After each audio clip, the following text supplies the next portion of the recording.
into order on Tuesday, October 20th at 7 o'clock. Roll call. Paul Arbuck, present. Fred Down, present. Lou Yang, present. Tushar Desai, present. Sean Eads, present. That's everyone. We're missing Alan yet, right? Correct. Okay. Approval of the agenda. Any corrections or additions? Chair and Commission, staff does not have any amendments to the agenda as presented. Need an approval? Move to approve it as presented. Second. There's been a motion by Desar, second by Fred. All those in favor?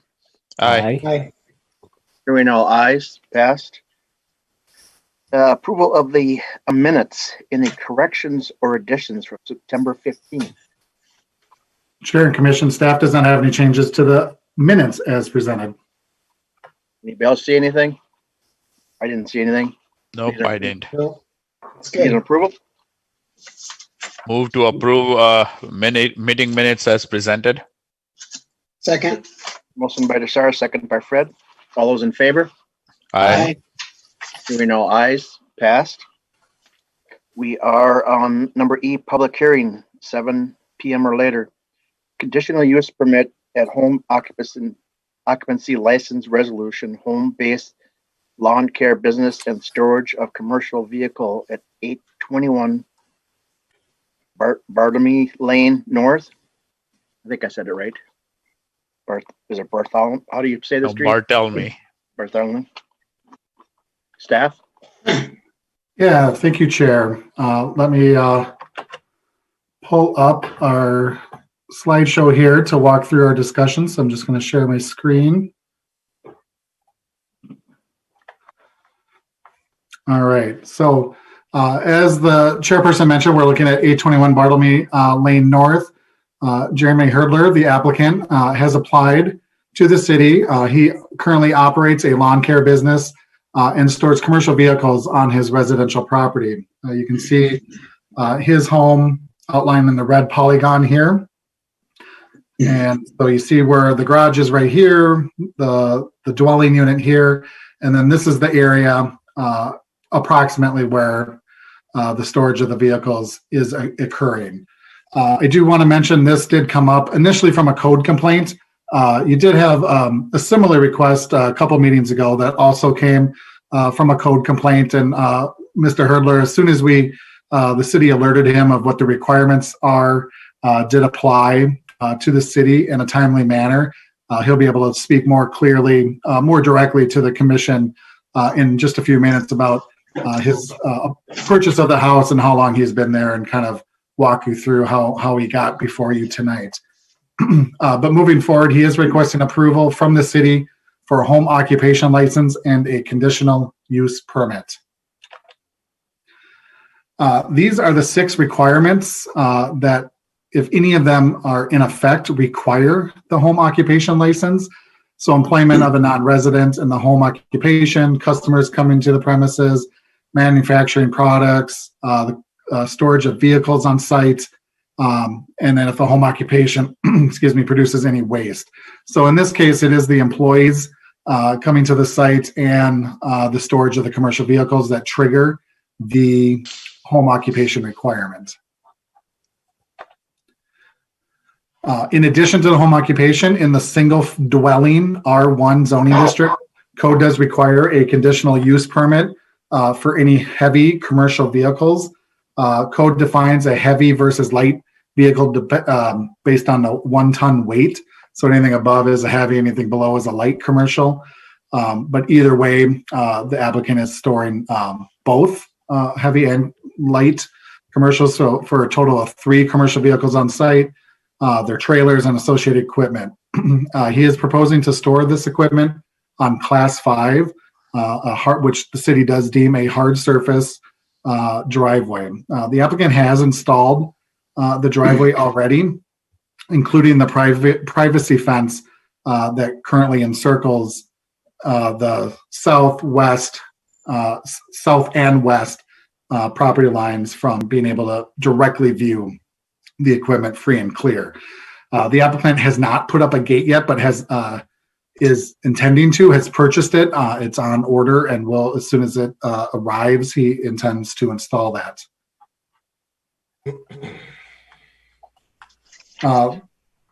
If you were able to review the conditions of approval found in the resolution attached to the staff report, staff is recommending the applicant be required to submit a survey showing the fence location.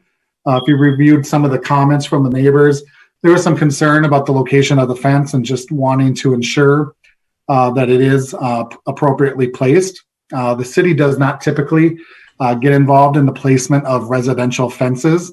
That is a property owner's responsibility at the end of the day. But because of the commercial home occupation aspect to this request, staff did feel that it is justified to have the applicant produce a document showing that the fence does meet or is on his property. In addition, as I mentioned before, the driveway was already in place, the class 5 portion of the driveway where the vehicles and equipment associated with the home occupation would be stored. That was done without a permit. So staff is recommending that the applicant be required to apply for a grading permit and also needs to meet the 5-foot setback. So driveways are required to be set back 5 feet from any side or rear residential property line. And so we want to ensure that is done. That was also a concern that you might have read in the comments received from neighbors. In addition, staff is recommending that vehicle operation be limited to 7 a.m. to 7 p.m. The reverse of that is, the noise ordinance prohibits noise from 7 p.m. to 7 a.m. So that's where staff is wanting to make sure that is applied to this site. And only one employee would be allowed to park on site during the day. That is a code requirement. Does not limit, an employee coming to pick up a vehicle or being dropped off to pick up a vehicle, but throughout the day, only one vehicle would be allowed to park on site. And then also the applicant would be limited to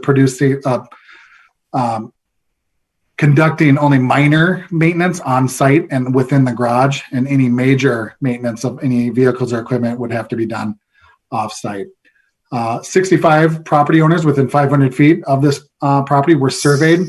We received 10 responses. Those were detailed in your staff report. Staff is recommending approval of the resolution for the conditional use permit and home occupation license as attached in your staff report with the conditions that are outlined that also include the ones that I just walked you through. So the applicant is present and can answer questions from the commission tonight. Also, this is a public hearing that needs to be conducted. So with that, Chair and Commission, I will hand it back to you. Michael, what is the ordinance on snow plowing? Sure, Chair and Commission. So there, you're allowed in the noise ordinance. It does make exemptions to plow and push snow on your own residential property. There is no specific code statements or requirements for operating a snow plowing business. So we would have the same limitations on the 7 a.m. to 7 p.m. Situation. Again, recognizing that this is in the middle of a residential neighborhood, that we would see that not wanting to have the vehicle start in the middle of the night or trailers being loaded and so forth due to noise impacts. Now, I know the applicant is concerned with that requirement. There would be other avenues if they had the snow equipment stored off-site or being able to pick it up. It just, there is a sensitivity from a commercial business aspect in the middle of a residential neighborhood and having things operate in the middle of the night because of snow. Right. I think I read somewhere in the ordinance, then it also said that that a homeowner can run a snowblower anytime they want. I think isn't that what I think I read? It's just a commercial aspect, right? Chair and Commission, yes, there's exceptions for your own property. If you're needing to clear snow or then the noise ordinance does not apply in the same way. Okay, that's what I thought. Now, what about, you're talking about the fence? There is a restriction on when you get to a certain height, even on residential too, right? On the property line, it's 6 feet, correct. After 6 feet, you have to have approval then, right? the code doesn't allow fences over 6 feet on the property line. But if you're at 6 feet, they're typically in a residential fence, you would not need any approval from the city to be able to install that. Is there something too about the front yard not even being blocked at all? As I mentioned, the applicant has purchased and intends to put a gate up along the front yard side of the storage area. I thought there was a restriction on the height in the front yard that can't be blocking the view of your house or 4 feet or something. That's not, if you're blocking, like if you're on a corner lot and you're blocking visibility of other driveways, it's not an automatic has to drop down to 4 feet, or it's about opaqueness as well, how solid it is. But those really affect more corner lots than an interior lot. Okay, that makes sense. Michael, on the noise ordinance, you say 7 p.m. to 7 a.m. Is it all 7 days, or there is a difference on the weekends? It's all day Sunday as well. But if you, in one of our conditions, we say that the home occupation should be limited to Monday through Friday. Right. And so that's where the noise ordinance, an application to this site would apply, because they're not allowed to conduct the home occupation on Saturday or Sunday. Sorry, I'm late. You're too I late. just need some, Go back. I need some clarification over here. The ordinance, the conditional use permit ordinance was differentiate between light and heavy equipment. So why is this not applicable over here? What do you I'm mean? sorry, Chair and Commission, why is it not what? Applicable over here, the differences between light and heavy equipment. It is applicable. The ordinance says one commercial vehicle triggers, one heavy commercial triggers a CUP, and then it's multiple light commercial vehicles. And we have both situations here, and that's why they are applying for a conditional use permit. Yeah, you have both situations. It's only one that is allowed. That's why you he's allow here. the one that is allowed, but you have both of them combined together. That's why he's here before us. Zoning. That's why he's before us right now. He's breaking the law. So the storage of parking of heavy commercial vehicles or commercial equipment or more than one light commercial vehicle. It's not a, so both situations can apply, and that's why they're before us. It's one heavy commercial vehicle, then multiple light commercial. Yeah. And it's only one that is allowed by code. No, that's not I how mean, in it's terms read. of weight, but in terms of weight, not numbers of the vehicle. In terms of weight. In terms of weight, a heavy vehicle is 1 ton. Yeah. So anything over that doesn't work. You have to be under 1 ton. A 3/4 ton, half ton, Suburban, all those are under. But if it has more than 1, then it doesn't. Then you have to go apply. Yeah, if it's any type of heavy commercial vehicle, you need a conditional use permit. If it's any multiple numbers of light commercial vehicles, then you need to apply. If the applicant had 1 light commercial vehicle, they would not have to apply in that situation. But they're triggered both by the heavy aspect and the multiple light vehicle aspect. So, Michael, when I'm reading in the responses from the neighbors about the fact that there is a question of the property as to who has what property and where the fencing is and so on, doesn't it become more rational to get the survey done, get that all identified and squared away before coming to us? Because for me, I really am concerned about the well-being of the neighbors, because to me, this is practically a pure commercial operation in the middle of a residential area. And by having all this, including having unhappy neighbors, to me, it does not make sense to be asking for approvals here when they have not done all the necessary work to get themselves squared away. So, Chair and Commission, if I didn't make it clear before, those things are already in place, like they're physically there. So from the city's point of view, we can only be reactive in this situation. The applicant applied, made application, submitted the required documents and paid the fees. So now the city is obligated to review the request. Making, I get where you're going, but having the fence issue resolved is not something that's a stipulation of being able to apply for the conditional use permit. So that, again, that's why we're in somewhat kind of cornered into a reactive situation in that case. So, question, on what side is the city regarding the zoning? The place is, that area is 100% zone residential, and now you are bringing commercial. Well, Chair and Commission, correct. The applicant is requesting a home occupation, which a process is defined by in city code.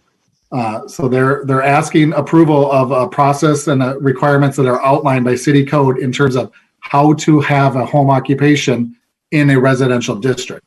Home occupations only apply in residential districts. So there's a percent, or the code is set up to allow small businesses in certain cases in home environments, as long as they meet the requirements.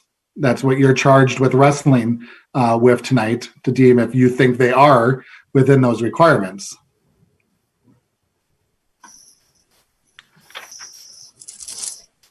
I don't think I've seen so many negative responses to anything we've ever done as much as this one. That's my biggest concern. And I tend to agree with you that besides all the negativity and the effort to satisfy or collaborate with the neighbors, I don't seem to see that happening here. So it becomes very difficult when it comes in front of us to come out and say, yes, this is a viable opportunity to go forward with. That's how I'm looking at this situation. It's really very concerning to me based on everything that has been presented so far. I would like to second that. My concern is the snow removal.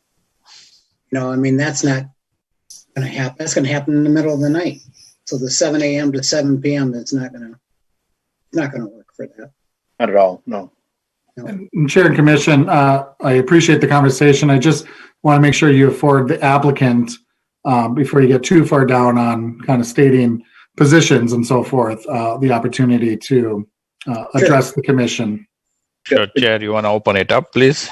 Yeah. Wait, hold on a second. I have questions. Yeah, before we get to the applicants, we are trying to side with the city and with the code's requirement as implicated by the city over here. So whatever the applicants will tell us, whether it have to supersede the city code, the established codes or not, for instance, from residential to commercial. Yeah, I think the city will have to address that, or we have to address that. In terms of the weight of the vehicles, I think the city, or we have to address that. So, talking to the applicants with regards to the code enforcement, to me, it's a known point. And then the comments of the neighbors over here in terms of the volume of the negativity, I think we need more tools to work with over here. Yeah. Jeremy, would you like to come on and speak? If I could, I'm not a really good public speaker. My dad is president, and he's a partial employee. He knows all the information as well. Would he be allowed to answer those questions? Yes. For me? Okay, thank you. I appreciate the members of the Planning Commission giving us this opportunity. I agree with everything that Michael Martin has stated. There's not one disagreement we have. Just to make a quick clarification for Fred, that as far as the plowing goes, we do have the plowing will be off-site, because you're right, we do have to start at different times of the night. So the only thing is his private plow, because his wife has to get out, his driveway would be plowed before she can go to work. But as far as keeping the plows on site, that is, our preparation has already been made for that. So that's not an issue. We did get the snowstorm tonight we weren't prepared for, but that's a whole other story. The only thing that I do hear about the negative comments from the neighbors, I just would like to relay that there's also very positive ones. the two biggest complaints, just to clarify, the fence line, which I believe Mike brought that out. We did have Russell out there, and we purposely went back 12 feet from our property line so that there wasn't an issue. And in fact, there's a hill because we didn't want to put the fence on the hill so that it exceeded the 6 feet. And so we know that there's no question about that. But if we need to pay for a survey, it's not a problem. We want to be 100% in compliance. The neighbor that is the more vocal one, again, not slinging mud, I see that he's not on here. But he would come over, and when my son first moved in, and I would be there, a heavy drinker. He would harass my son and my daughter-in-law, and he would also do illegal drugs on the property.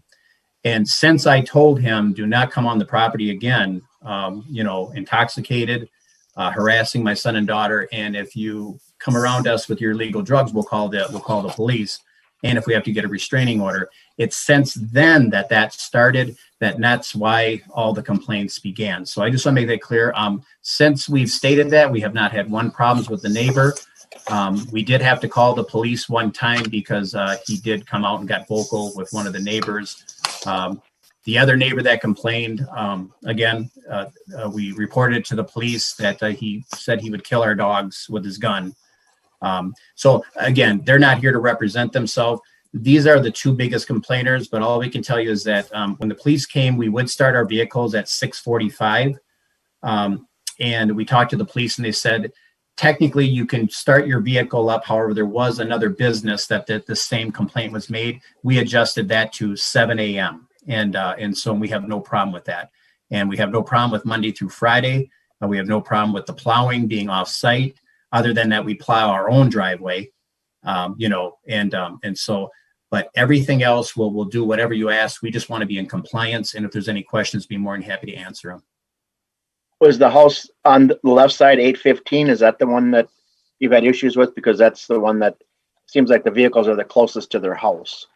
Yes. And the one that also gave you the report, he doesn't even own that house, just so you know. He's not even the owner of the house. Not that that makes at 815 makes no difference. Yeah, he's not even the owner. Okay. Where are you storing the snow plows now? On another commercial property, or where are they? Well, what happens is we have three plows. One is just a backup. That's all it is. And then the other truck is just a personal truck, and that's just a backup. We only use two plows, and one of our workers actually takes the truck and the plow home with him. And so then he leaves from his home and does the plowing. And so so he's off there. The other plow is when we learned that there may be a problem with the plow. I already have that Jeremy can have the plow left at my house, which is a few miles from his home. Okay, thank you. But I have a question. This is John. Can you hear me? Yes. Oh, I have a question about the business. I'm kind of curious on whose business this is. Is this Jeremy's business? Is this Chris's business? Or, I mean, it looks like a big business with a number of people involved that are trying to run what looks very commercial in a very residential area. And I think that's some of the view that I'm seeing by looking at how this is being structured. Glad you asked that, John. And to clarify that, I started this business with my son several years ago. It's really not that big. It's 2 trailers, but we just happened to buy a new trailer to do some hauling. But it's actually very small. It's not as big. When you see in the documents that ones are saying, well, I can see that it's reported here and equipment's being stored here. Let me clarify that Jeremy and his wife lived with us until I helped him get this home. And it's only that we're receiving checks at our home until he runs out of all of his invoices. He's got several $100s worth of invoices. He wanted that to run out. So when you Google C&J's Lawn Care, you're going to see my address. There is no business being run here, his business.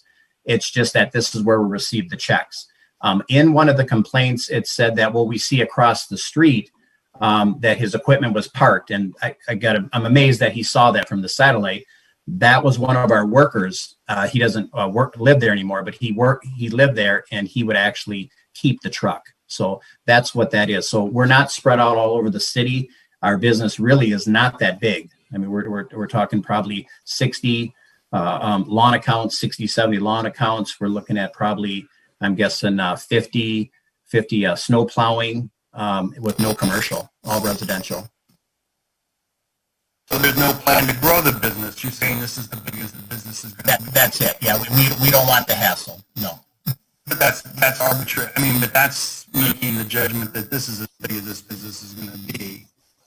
And that one of the reasons this business is in this residential is because it saves on overhead as a business. That's right. And because it's so much smaller, it's such a small. The only thing that really, if this would have been several months ago, we wouldn't even be, because we didn't have that extra trailer. We just, because they gave us loans because of the COVID, you know, you take out a 2% loan for 30 years. That's why we just upped some of these things that we had gotten. And that's the only reason why it looks so much. But if you notice the pictures in front of you, that it is very pleasing to the eye. It's professionally done. You know, we put a good $15,000, $20,000 into this thing. The gate is a decorative gate, costs $3,000. It makes no noise. And also that gate, the only reason it is not installed now is 100% because of the COVID. They're delayed getting that to us, but that would have been up 2 months ago.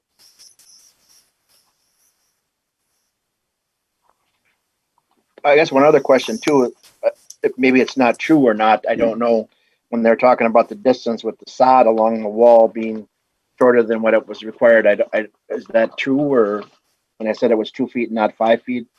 Yeah, no, when you go to the back side of the fence, we actually even stayed a little more on our property and giving our neighbor, we'll call him the complainer neighbor, which we never had a problem until he was called out on his conduct. Actually, from there to the edge of the sod is close to 5 feet. Again, we put some dirt in there. It's just that it was at the end of the year. We couldn't get the grass to grow, but no, we are 5 feet. When he says it's only 2 feet, it's not true. In fact, I think you were out there, Michael, weren't you, since we fixed that? So maybe you could comment on that. Yeah, Chair and Commission, I was there. I did not pull tape. That's something where, again, on the survey, I would want noted what the actual setback to the driveway is. And as far as the back part of it goes, like I said, we came back, I'm guessing a good 10 to 12 feet back into our property line below the hill. So we did put our classify up to the fence, but we're still at, I mean, we'll just make it easy. We're 10 feet from our property line from there. So we're double the in compliance on that, on the very back part of it.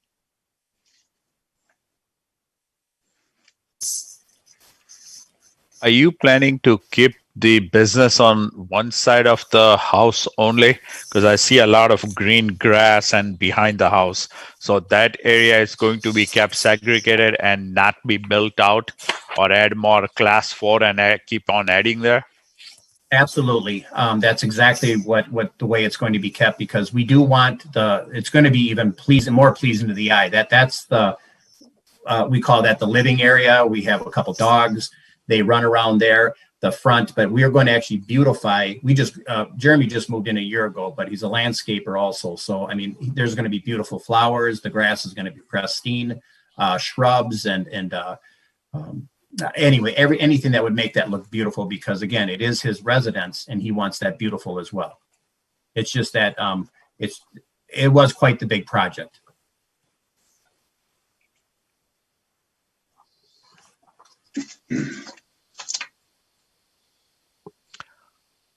So, Michael, I got a question for you based on what I'm hearing here. Let's just say you put all the stipulations in for them to comply with. If they were not to, let's just say, miss out on the fencing being in the wrong side on the property line and whatever after the survey comes out and happens, does this permit stop until all of it is corrected?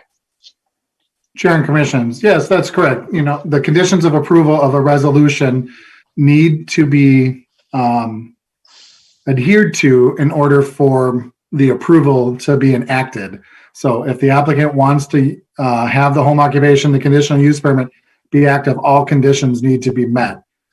So if they fall out of compliance, then they would not be allowed or permitted to continue that use. Where did the other employees park? It said that sometimes there's 4 employees. Where are they parking? Well, it's only if we have 4 employees. I'm one of them. I'm only part-time, and that's spring and fall.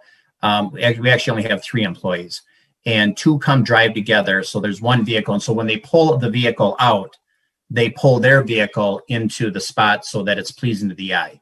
And then and then we did have a second employee who would also come, and he would park with inside that gated part. But again, you can still see their vehicles because we don't have the gate. However, we know that the ordinance is that only 1 vehicle can be on the property. That would be a worker.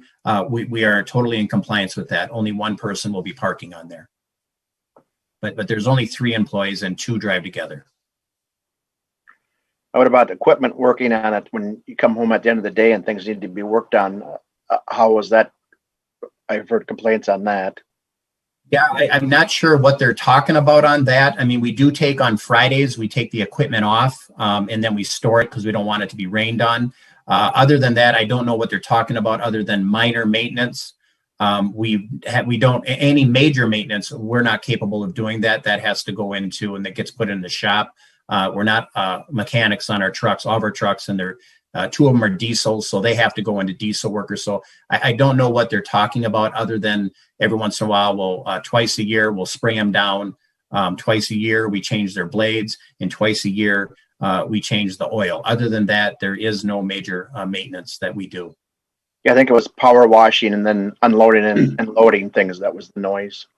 Yeah, and that it always is after. We've never loaded equipment in the morning, and that would be within the hours that are stipulated within this, whatever you want to call it, the agreement, that we would follow that. Again, we only take the equipment off on Fridays. However, if we do have to switch equipment out, smaller lawn or big lawnmower, that would be done before 7 p.m. And it would never be done in the morning. And in fact, it would never be done at 7 a.m. We've never done that because it's always put on the night before, really for the reason it doesn't matter if 7 a.m. is okay. We don't want to bother our neighbors. We really do want peace and with our neighbors.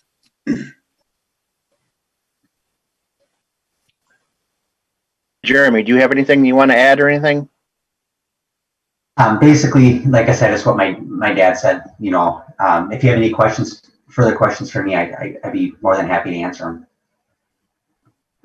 Are you at all against eventually maybe getting into a commercial area down the road or something, or you always want to stay here at the house because of cost, or what's your thoughts on that? That is my plan, and that's why, you know, like my dad mentioned, we were living with him, you know, till we were able to get the house. You know, I've been doing this for 14 years, so kind of was a 14-year plan to get a house where, you know, I can run my small business out of, you know, and like I said, I have no intentions, and I understand I have no more room to store any more equipment, you know, if I wanted to expand. So, and not only that, I don't want to expand, and me and my wife, we've even talked about possibly downsizing a little bit. But again, that's just talk, but for sure, we're not going to grow the business any bigger than what it is currently. Okay. That's your wife there in the background there then? Yeah. Okay. I've got a question. You know, there's 12 different stipulations with, you know, if this resolution goes forward. Do you think you are meeting those 12 at this point in time? My biggest concern is number 1, where you're limited to Monday through Friday. And I know a lot of lawn care businesses do business on Saturday and Sundays too. So, I mean, that's going to make it a little harder on the business, don't you think? Yeah, I would agree with that. It is very rare we have to work Saturdays, other than, you know, the snow removal. But like we talked about, we have a plan in place for that. So, I mean, again, if we did have to work, you know, on a Saturday, would I very, you know, that's something I would just have to coordinate where I can keep my equipment off site, I guess, you know, for that day, and then just come get it on, you know, Monday. But also, Mr. Yang, just keep in mind that we purposely have it set up that we do 3 days of cutting grass, Monday, Tuesday, Wednesday. And that's for the purpose if we do get rained out on Monday or Tuesday or Wednesday. And quite honestly, when we set this business up, I think we all agree that we love it and that doesn't happen that way, but we don't work weekends. Okay, so again, I can't tell you the last Saturday we ever worked. I mean, I maybe you can, Jeremy, but I don't remember the last Saturday. Yeah, we haven't. I know all year we haven't worked Saturday. I mean, I would say probably, in the 14 years, I have probably worked maybe on average one Saturday a year. But this year we did. Fortunately we didn't have to. But I'm like everyone else. I don't want to work weekends. I hear you.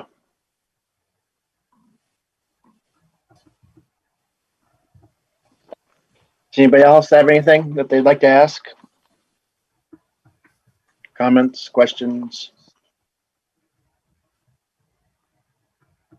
There any other people on this? Yeah, Chair and Commission, if you're desiring to, Mr. Chair, you could open the public hearing. Sure. Let's go ahead and see what we got in the pot there. All right. So I believe we have one call. I don't know if they're for this item, but if your phone number ends in 8854, you can unmute yourself and address the Planning Commission if you'd like to on this item.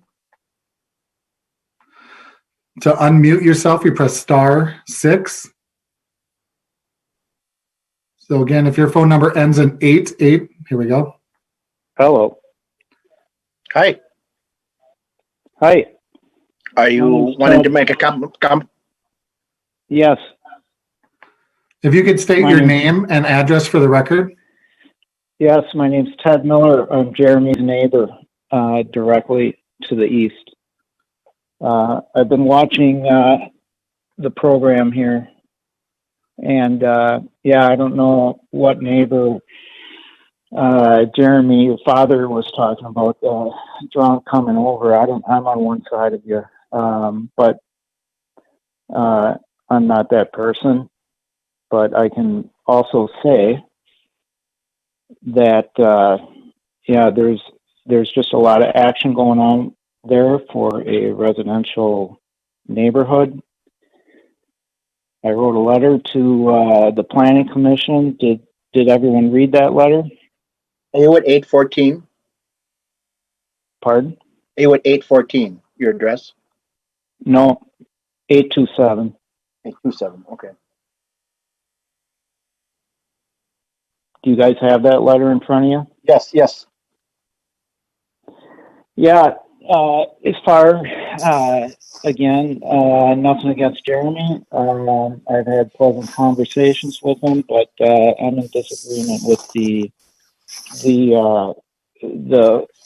whole business going on there. It's a lot of action. I'm home most days, like I described. I'm a shift worker, so I can tell you that there is work going on weekends. There's work going on in the afternoons. It's not very pleasant to be a neighbor to this. Yeah, as far as, some of the comments, that's great. You're going to put some ornamental bushes and flowers in front of your wrought iron gate that costs $3,000. But yeah, this is turned into more of a business park setting, and there is a lot of action going on there all day long. And so I'm in disagreement with with the whole thing. And I've spelled it out in my letter. You can all read it, all you on the Planning Commission. But that's where I'm coming from. So I don't know what the neighbors think on the other side, but yeah. Do you have any questions for me? Have you had any personal conflicts with them at all? Have things been good, or? Yeah, I mean, like I said, I've had a few interactions with Jeremy, and it's nothing about the business or anything, but having lived alongside this for the last year, it's not pleasant in the afternoons. There is no peace, if you want to call it that, because there is unloading and loading of the trailers with equipment. Power equipment is being started up, it's being offloaded, it's being unloaded. Trailers are being dropped in the road in front of my house, including equipment is being offloaded and unloaded as well. People are coming to use equipment. I've seen that through the years, whether it's could be employees as well. I have no idea, but this the whole business model is more of a something we would see in a business park, not a residential area. And also myself being directly impacted next to him. This is my angle. This is why I'm in disagreement. Okay. Yeah, I did read your letter. I don't know, I built a garage many years ago, took out a permit. I wanted to place that garage more forward toward the street. And for example, you guys told me, no, we can't go past the face of the homes. Well, here, Jeremy, he's coming out 20 feet in front of the face of the homes with his fence. Now, I don't know what the code is on that, but so I might be interested in that as well. I can come out in front of my garage now, 20 feet or down toward the gutter, and maybe I'll put a wrought iron fence across my driveway as well. I don't know. I might be into something like that. Is that approved or not? Because I know when I built my garage, I was halted on that. Were you listening earlier about the discussion about the fences? Mm-hmm. Did you, the part where that they don't have to even apply for a permit for the fences? It's structures that you're talking about. It's garage structure. I understand that. Yeah. Okay. So, well, thank So you. we can run a fence line down forward of the face of the homes as well. Yeah. I think you still have to get some approval. I guess I don't know exactly all that. Michael, do you know the exact? Because we didn't come to the complete conclusion on the height of that, where that stepped down, right? So I guess that's something you'd have to apply for, right? Yeah, Chair and Commission, if you could have a 6-foot fence right up to the front property line, if you get it approved in front of the house by the city. That's what the applicant is attempting to do right now. So again, and the same with the caller's question about a garage, he would have had the option to apply for a variance and go through the same process. Not saying where it would have landed. I'm not saying where the council will land on this one either. But those were options that are not newly available to this applicant. So there are conditions. So, well, thank you for your input. We will definitely take that into consideration. Thank you. Thanks. Is there anyone else available on the mic? Mr. Chair, if your phone number ends in 1989 and you'd like to address the commission. And if you could please state your name and address for the record, if you have something to say from 1989. From 815. Can you hear me? Yeah. You cut out a bit, so if you could start over with your name and address. Well, yeah, this is Scott from 815. Scott from 815 Bartlemy. That's right. Can you hear me? Yes, we can hear you. Go ahead. Yes, go ahead. Oh, okay. I guess I don't understand why you're able to put that big of a commercial driveway on the whole side of your property. He was told to sod 5 feet from the fence and park 5 feet from the fence. He sodded about 2 feet. So he's parked 3 feet from the fence, which literally puts his big diesel truck about 9 feet from my window. And I don't get up at 7 o'clock. I'm sorry, I don't. And I don't need a commercial vehicle waking me up at 7 o'clock.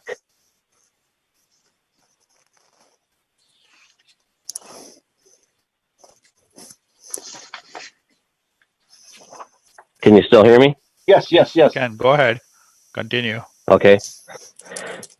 And from what I understand, you're not supposed to come out from your garage either, but evidently you guys already covered that. And he has worked Saturdays this summer. I don't know where he got that he has not. Well, they don't work Saturdays. And sometimes on Sunday he's starting equipment over there. And now he's going to put a big wrought iron gate over there that's going to be clanking at what time in the morning? He's not starting a vehicle, so he can clank that at 4:30 in the morning. And now he bought a third snow plow. He's going to be running 3 plows out of that place all winter, which is probably going to start tonight. I have no idea. But these are loud vehicles. And as you can see from my pictures, it literally is 9 feet from my window. And I guess that's about what my input is, and I appreciate your guys' reaction. Sure, sure. Yeah, I definitely see on the pictures that you are the closest neighbor to the. Oh, dude, it's crazy how loud these vehicles are. I wish I had a tape because you would not. I can't have my window open all year. There's no way I can have my window open, and with the window closed, it's still louder than hell over here. I agree. Thank you. Yeah, diesels are loud. You're making them quieter and quieter. Yeah, and he says he's going to keep his equipment off site until Monday. Where is that? Come on. So hey, I appreciate you guys. I'll let you go. Okay, thank you. Thank you for your input. Answer that, Paul, if we Sure, could. Chris. When he's saying that we're only 2 feet over, we have two rows of sod, which each roll of sod is 2 feet wide. That's 4 feet from there, from the fence, and then the fence goes a foot over, so it's the 5 feet. As far as parking, 5 feet, I read the complaint here that he had, and he said that we're required to park 5 feet over. I was not aware of that. Other than that, we just had to have that I call it a drain line for 5 feet there. But as far as parking close, like I said, if you look at the pictures, you can see 2 rolls of sod. That's 4 feet right there. And then again, like I said, we came in just a little bit on our property, and they also explain where the fence is at. We just replaced the existing fence. That's all it is. We didn't extend in fact, we made the fence shorter. We actually made the fence shorter than the existing fence. And as far as the Saturday and Sunday, no, we disagree with that completely as far as working on Saturday and Sundays. However, if it's starting up vehicles on Sundays or starting up the lawn equipment on Sundays, and that is not in compliance, yeah, that's a problem. And then we would certainly be in compliance with that. But we cut our grass too. And there has been a lot of commercial vehicles on there that we've hired people to come in and put that in. Like I said, we put about $20,000 into that property. So when you're seeing the Bobcat on there and you're seeing the Semstone and you're seeing the mixing all the things, that's all the work that's been being done on the weekends because we don't work during the week. So if maybe Scott's referring to that, but we absolutely do not work on Saturdays and Sundays, and it is very, very rare. That's why I had asked you, the first question was about the sod, about the distance, because I knew that was a question about the distance. And two things too. I will say this: we haven't worked off-site, but I have did a little bit of maintenance on the weekends. That I have done. But again, I didn't realize that was an issue. But if that is an issue moving forward, again, we won't do that. And then what was the other thing? And then with the sod, actually it's about a roll and a half wide. I have a roll, and then I put dirt up against the fence. So it's about 3.5 feet from the fence. But then, like I said, I'm about 1.5 feet in from the property line. So we are 5 feet, approximately 5 feet from the property line, but not 5 feet in from the fence. But that's what Russell told me. He said I just need to be 5 feet with grass from the property line, not the fence. Right. And I do think that the point was that don't park on the grass. You needed to be on the hard surface, the gravel, so that you're not approaching that 5 feet. Oh, correct. And I don't park on the grass at all. I have enough room, so I've never parked on the grass. So I understood that. Okay. So do you have the ability to park your vehicles away from the wall of your neighbor and say take it all the way to the back and park them there, so when you start them, that they don't impact your neighbors as much as they are doing today? Well, the problem is there's a pinch point where I can only get them in there, and I have a trailer hooked up to it. The only other option that I have is I could, but the problem is that they're not going to be within a completely enclosed in the privacy fenced in area. I don't know if I don't have a picture of it, but I could park between the privacy fence and my house, which that would cut down on noise substantially. But again, the problem is the vehicles are going to be more visible than keeping them back there. And also at the time when Scott, and I do appreciate some of his comments were accurate. By the way, just to clarify, no, yes, we do have off-site as for the plowing. That is a fact. And so, and again, if we're not in compliance, as you said, Michael, then we would not be in compliance, and I'm sure that permit would be revoked, and we know that would be the consequences. But the second thing is with the we certainly will move the vehicle over as far as we can, so it's farther away from his house, and then you have the quieter one. But again, like I said, regardless if we start our own vehicle up, our personal vehicle, it's not going to make a difference. But we're in compliance, and we were starting our vehicles up at 6:45, which we were told as long as it wasn't equipment that we could do that. However, when we had to call the police on one of the neighbors, the police said it's just best that you just stick with the 7 o'clock. And so, and since that, we have stuck with the 7 o'clock being in compliance.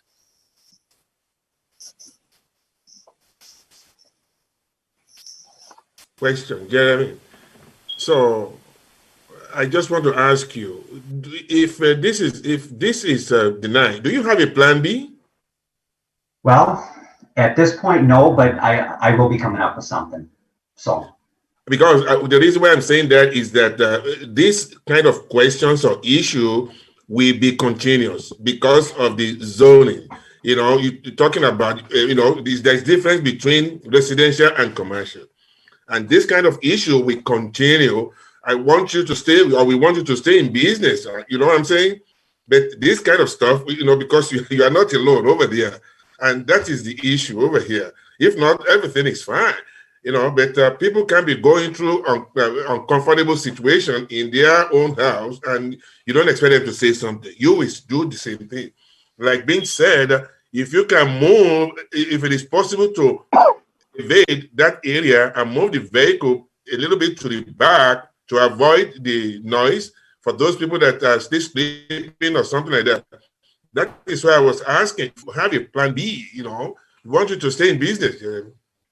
Right. And like I said, if I could pull them farther back, I certainly would. It's just, like I said, it's with having the trailers and with the trailer hooked up, that's where you just can't get them back there. That's the issue. I mean, I certainly would if I could. It's just, like I said, it's, the only other option I could is, keep it on my, I don't know, Michael, do you know if you have any pictures of where you can see my concrete part of the driveway? Yeah, Chair and Commission, Mr. Chair, if you'd like me to pull up a Sure, go ahead. photo, I can do that. Sure, go ahead. Then they can describe it a little bit different if you'd like. That's attachment 3. Yeah, you would have it as attachment 3 in your packet, and then here's the overhead.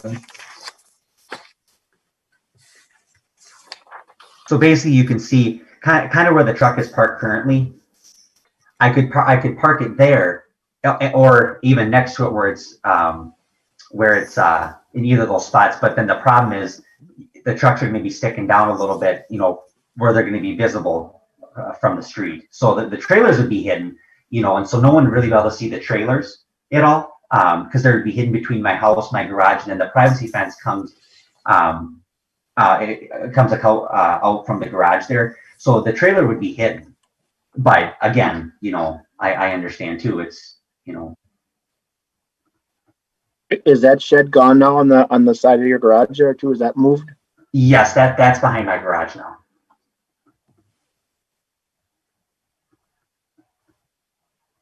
Yeah. So there's no way that you can come in off the driveway there and kind of back up right alongside your garage there then and come out that way? Is that fence is too far? I do keep one, but I do have the privacy fence that extends from the garage all the way down to about where the driveway starts to it starts to get skinnier.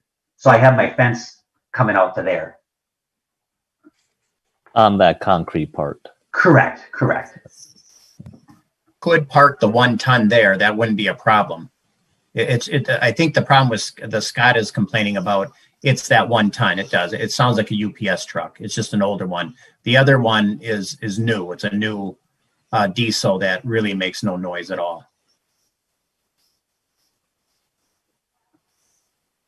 Yeah, I don't think you're allowed to park it on the driveway though. That's the problem, because it needs to be in the garage or some type of structure. Okay. And like I said, I certainly can keep the 1 ton, as far over as possible. So, like I said, that would give us another probably, 15 feet, so it would be the farthest away. But at the same time, still be hidden. Right.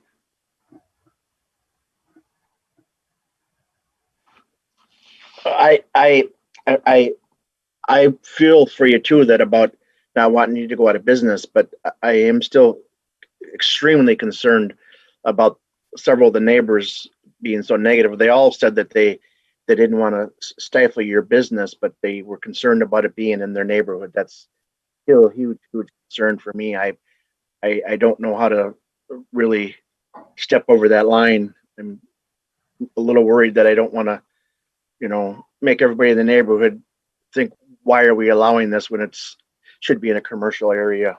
Yeah. Chair and Commission, just a point of clarification. Just because, Mr. Chair, you had mentioned that the vehicle must be stored on enclosed, but the requirement is either enclosed or a hard surface. So any driveway would count, just so you know what that requirement is.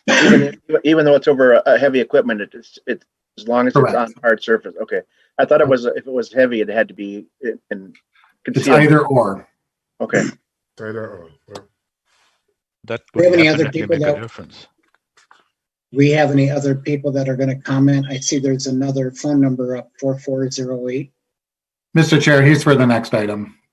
And Commission, Chair and Commission. Okay.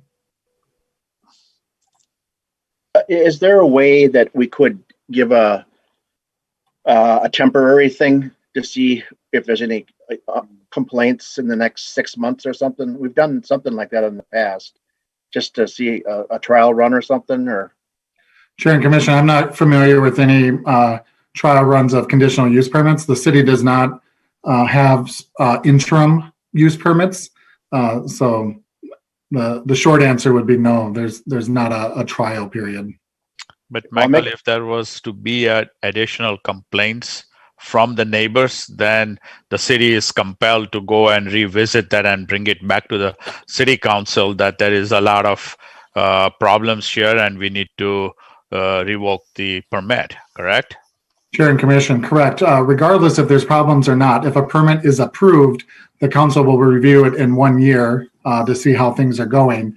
If there's consistent issues, yes, then it would be brought back. The council can revoke it, can change conditions, or citations can be issued.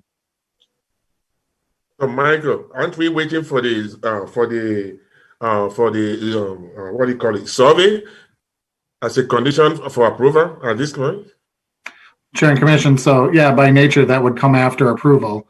So if the council chooses to approve it, then they would have to submit a survey. If the council denies it, then the applicant would have to cease operation. And they're not cheap either. They start at about $500, I'm sure. Yeah, I guess I have to know that. Can we close the public meeting yet or not? As long as there's no one there, I guess we can, yeah. There's no one else that'd like to speak, correct? The last call. Okay, we are closing the public hearing. What did you have, Fred, then? Well, I just have some serious concerns about this all the way around. There's a lot of negative feedback from the neighbors. It just doesn't seem like it fits the neighborhood. I know there's a cost savings in doing this at your own home rather than renting commercial property somewhere else. Do this, and then there's a security aspect to it. It's kind of nice to be able to have it at your home so you can keep an eye on everything. I tell you what, I like to have my window open. I wouldn't want to have this next to my home. So, I don't know. I'm just not in favor of this.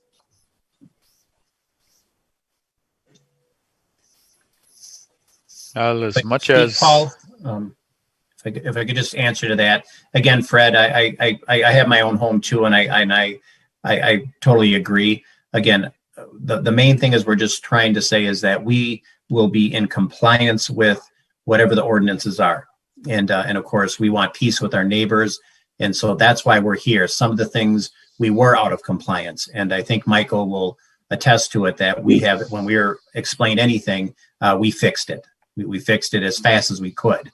And again, like I said, we're just waiting. And the gate that they're talking about, no, the reason we paid so much money for it is so that it would be pleasing to the eye. So we just didn't put up a wood gate, where it swings open. We wanted it to be pleasing to the eye. So they're talking about this big wrought iron. No, it's we paid so much because we wanted to beautify the neighborhood. But again, all we're asking to do is that you approve the permit. It moves on. If we're not in compliance, then we understand that there's steps that can be taken, and we're quite convinced that we'll be under a microscope. And but so be it. But we will be in compliance. Now, did you know that some of these things prior to, and hope that you didn't get caught, or is it you didn't know these things? I guess is. Oh. No, no. I think the issue. I'd like to interject that this is a simple issue. That we're not getting bogged down with 2 feet or 5 foot of sod. Is this a commercial undertaking, or is this a residential neighborhood? And my concern is that this seems to be a business that's been around for a while. They've got employees, and that by not doing due diligence and finding out on how to do this in a residential, and then be kind of naive that there's a lot of issues, I'm having a problem with kind of understanding that, and giving a conditional use permit after this much money has been put into this seems somewhat of a fallacy.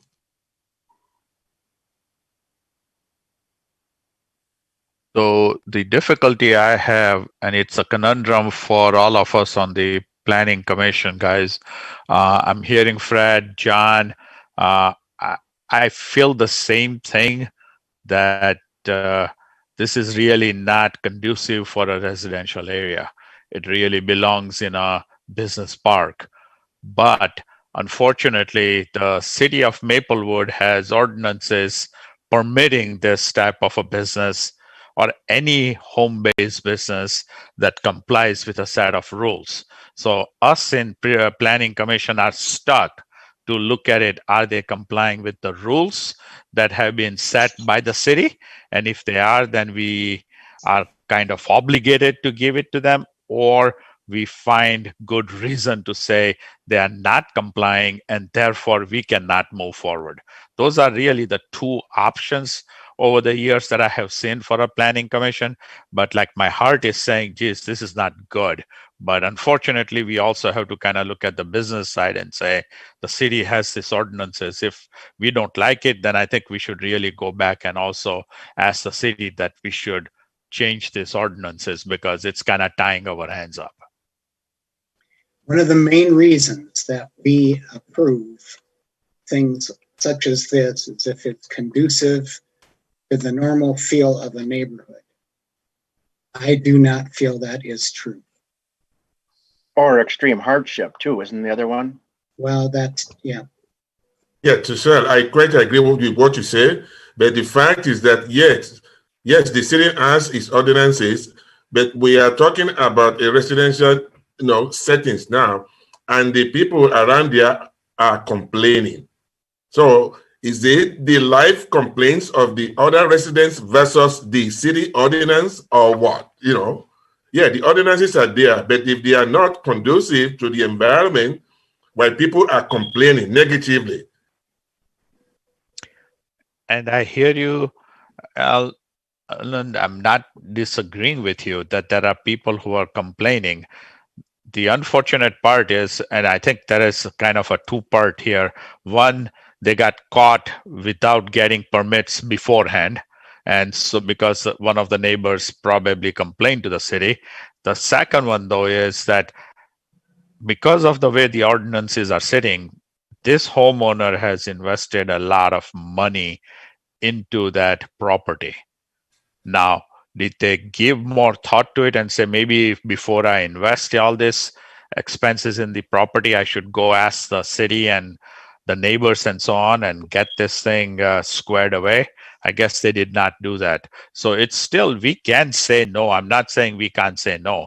All I'm saying is it's somewhat tying our hands. And when it even goes to the city council, who is really the eventual approver of this request, I feel that they're going to be kind of in that same bind, that they want to take care of all the majority of the citizenry around it. But at the same time, we have an ordinance that kind of puts up this question mark. So that's where I think, and this is not the first time. I've been at this thing for 20 plus years now, and I see this thing over and over every time when there is a problem child there for us to consider and say, how do we want to go forward? So, it's everybody's vote, and I think everybody needs to vote our conscience or thought that they have based on the facts presented to us.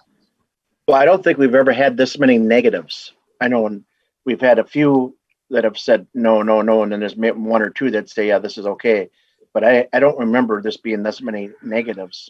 No, in the past, we've had it. It's not in the recent past. Our requests that have been coming down to the Planning Commission have also dwindled. Like we went from 2 meetings a month to 1. So things that are coming to us in the Planning Commission are getting less and less because the city is fairly well developed now.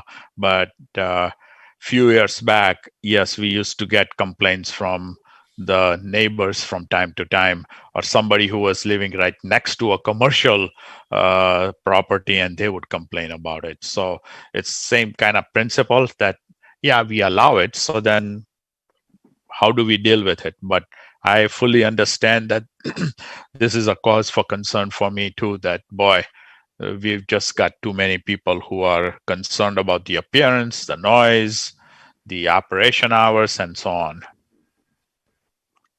If I could just make one comment to Paul, is it Dasse? If I pronounce, I apologize. I want to make clear it's not that we got caught. What it is, we had full intentions. We only been there a year. We had full intentions of always putting that fence up. In fact, that in itself beautified our neighbor's yard. In fact, he's got nice lights put on it. It's beautiful.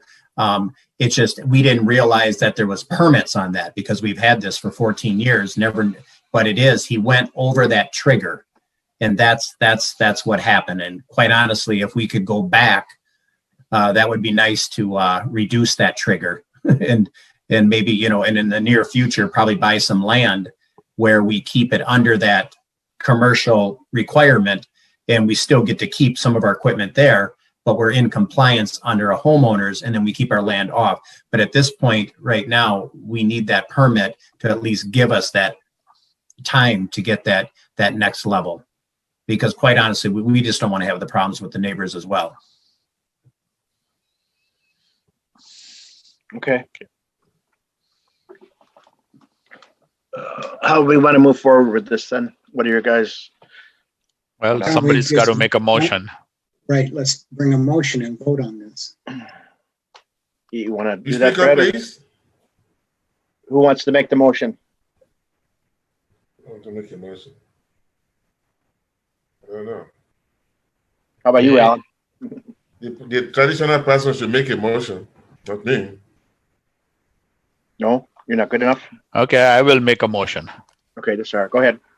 Motion to approve a resolution for a conditional use permit and a home occupation license for a home-based lawn care business with the storage of commercial vehicles at 821 Barthélemy Lane North and the requester needs to comply with all the conditions that the city of Maplewood has put into play here. There's been a motion by Deshar. Is there a second? I second it. Alan, a second by Alan. I think we're going to have to do a count on this because I'm sure not everybody's going to go for it. So I guess who's going to be the yeses? Fred, are you a yes or a nay? I'm a nay. Okay. Deshar? Nay. Nay. John? Nay. Nay. Alan? Nay. Lou? Nay. I'll give it a yes then, since there's all nays. Okay, it didn't pass then. That's just a recommendation from our planning commission. This still goes before the city, and they can override us. That's just our recommendation, and that'll go before the city on Planning Commission, November 9th. Okay. Did anybody want to add to their why they're nays or? Nope. Good.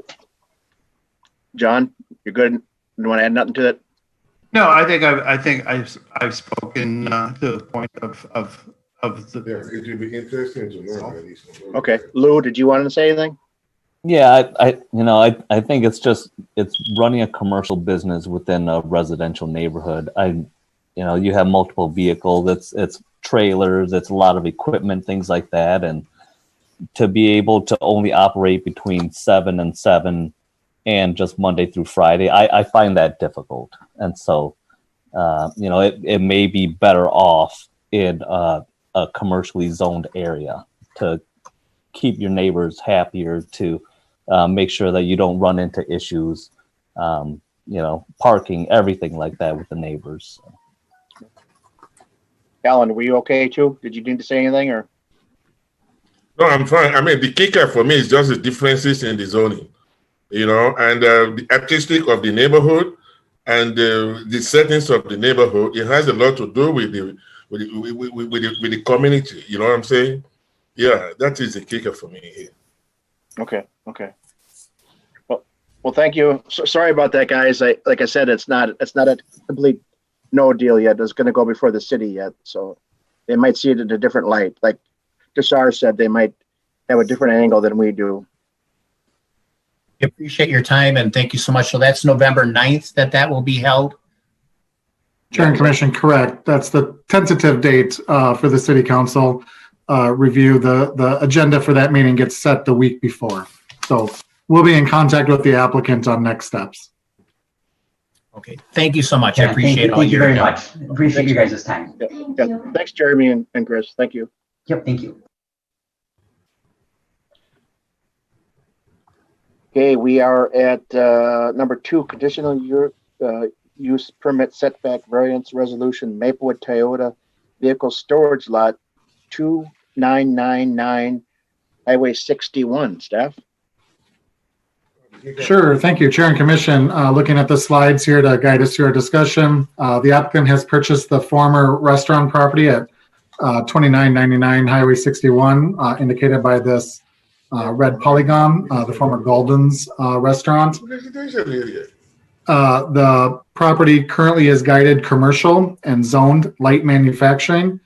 The applicant is requesting approval for a conditional use permit and a setback variance.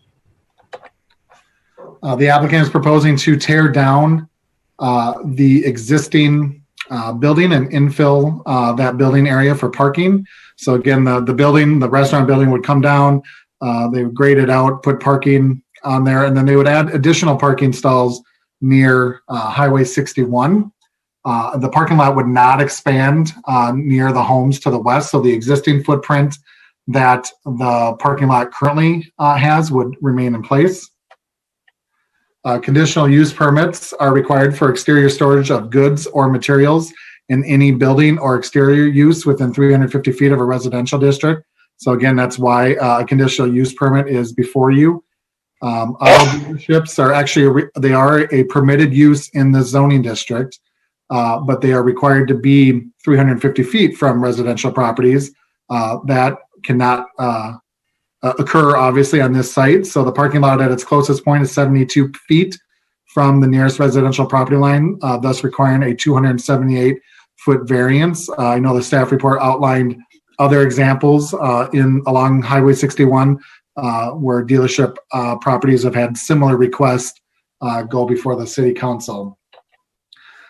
In reviewing of this, again, there's no building project as part of this project. It's again taking down a building and grading it out. So there's no planning and engineering concerns with this request. After review, the applicant shall be required to confine all activities to the site and not use the private drive that serves this property and the townhomes to the west. So that's a couple examples of the conditions that are included in the resolution tonight. Again, just looking at the use of the site. We did survey the 69 property owners within 500 feet and received 2 responses. One comment that I did get from the police department after the staff report did go out, and we will add it before the council meeting. But if I just want to make sure the commission is aware of just, and this is a typical standard requirement that the police department often gives us about having the applicant meet with public safety and come up with an agreed upon public safety plan. Again, just with vehicles being on site, the police department sees occasional thefts from the dealerships along 61 and wants to be proactively working with the applicant on security measures. So not necessarily an issue from the police department on the proposal itself, but just wanting the conditional use permit to compel the applicant to work with public safety. I know we have the applicants online to address you tonight, and staff can stand for any questions. Now, what about drainage? Where is all that water going to go? Typically, when they put in that big of a parking lot, now they have to have some type of retention. Yep, Chair and Commission. So our engineering department did review the plans and had no concerns. The applicant can speak more specifically on how they intend to address stormwater control. Now, what water district is that? The little pond across over in front of Costco? Is that the water part that it encompasses? That was Chair and Commission, all development has to deal with its stormwater on site. Okay. I thought it was some kind of water district or something I was talking about. Maybe it's just No. water Chair and district. Commission, this site is within the Ramsey, Washington watershed district. That's what, all properties are within in Maplewood are in right. one of 3 watersheds. And a typical requirement is that we, if any permits are required from that watershed district, that they also pull that before before the city issues any permits. So that's just that's a truly a standard comment in development reviews. Right. Once you said it, then I knew. Sure. Anybody else have any questions, or would you want to bring Toyota on board? Michael, when the Goldens got built out, did they have conditional use permits assigned when they were building that out? Chair and Commission, no, there was not a conditional use permit for the restaurant building itself. Restaurants are a permitted use and do not have that same setback requirement. Oh, Plus, they were there before all the residences came into play. Very true. Yes. Timing. Okay, do the Toyota want to come on? Sure. Can you hear me now? Yes. I am Steve McDaniels. Let me see if I can get my video here. I don't know if it'll work for me. There you are. Oh, there I am. Yep. Okay. I can. I'm the owner of the property, and I've been with you, the city, for almost 40 years. This site, as far as the water, we're not going to change anything as far as the size of the site. The building that comes down ultimately will be just replaced with asphalt, so it pretty much all stays impervious surface. So it'll still go into the same stormwater drains, is my understanding from our civil people. So there shouldn't be any issue, but we'll make sure we comply with all of that. As far as the police comment, we're reasonably close to them, and we don't want our cars being stolen either. So we're more than happy to work with them.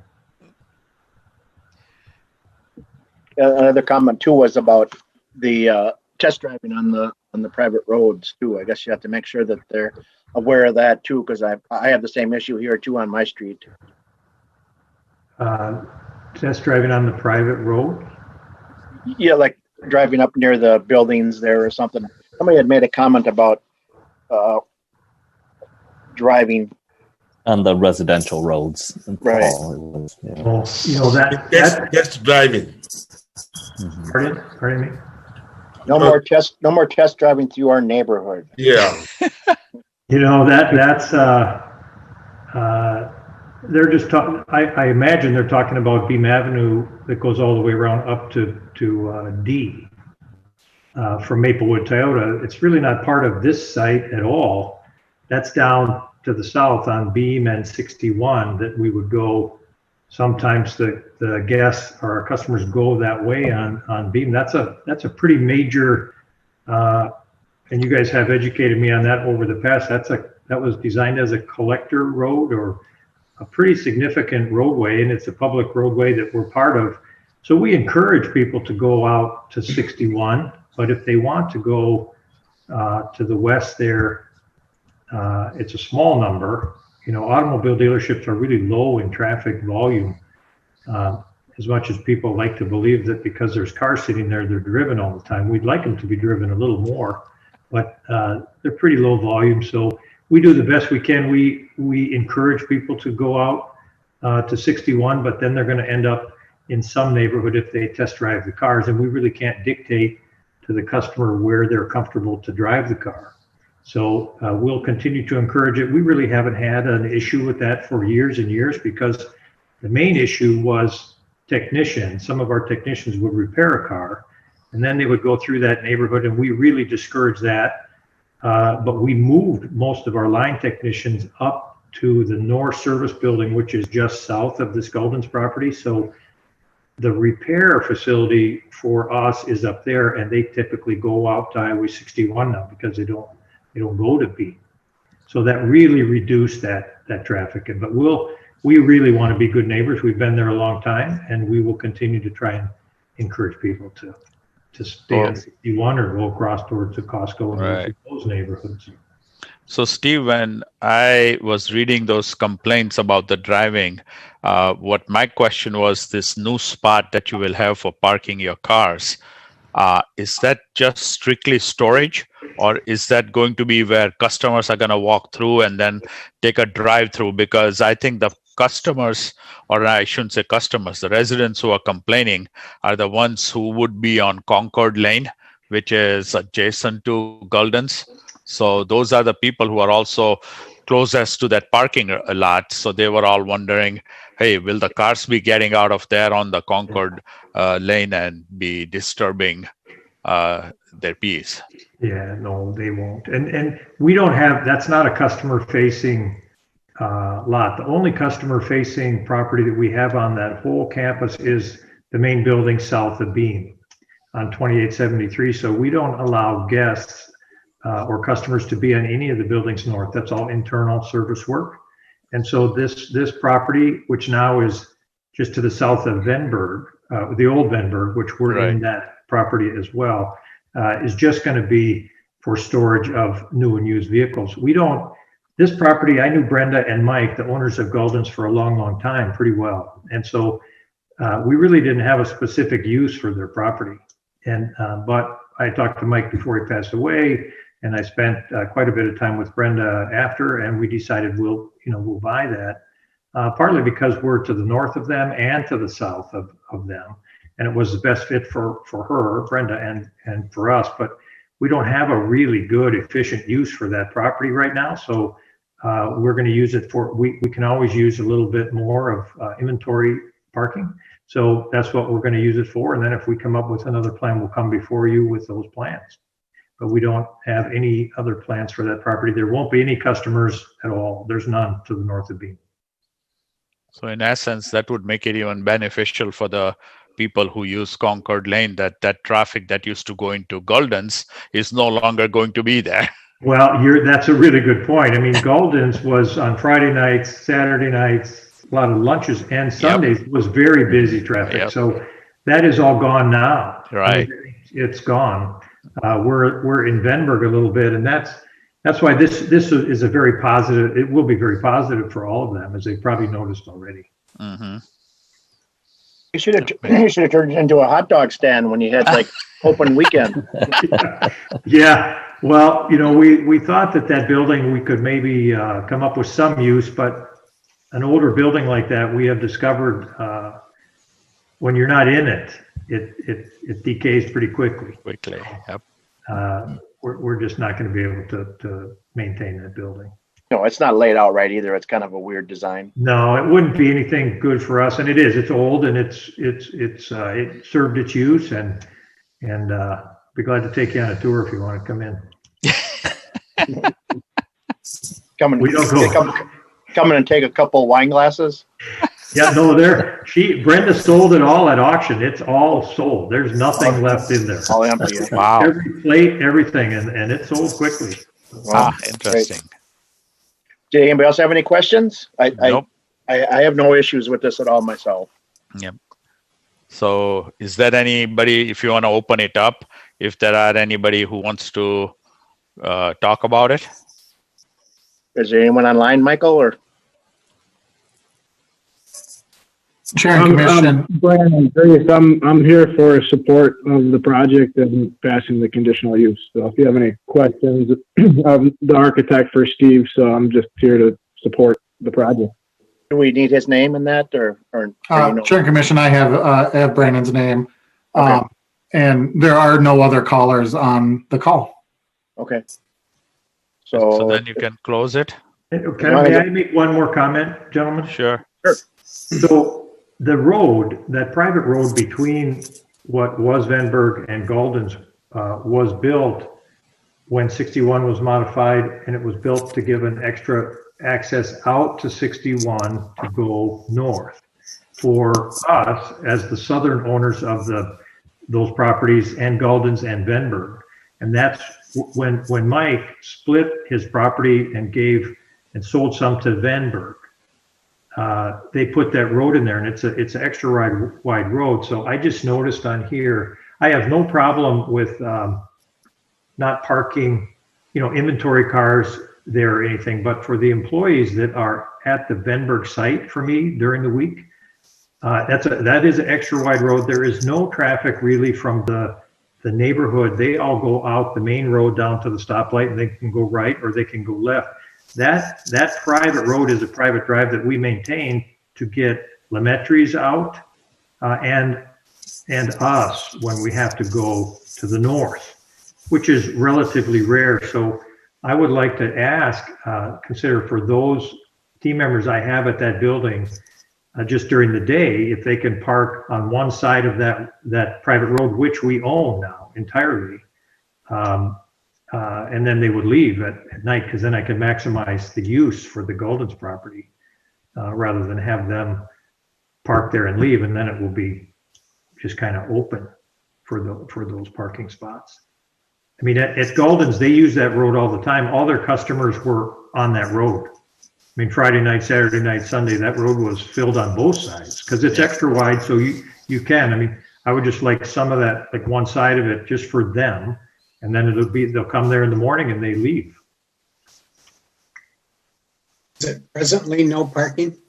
No, it's a private. It doesn't have any no parking. It's our road. It's our access point, and it was designed back then to allow us to get out and go north on 61, because we with the highway department and the city, we closed an entrance down there at those, that access point.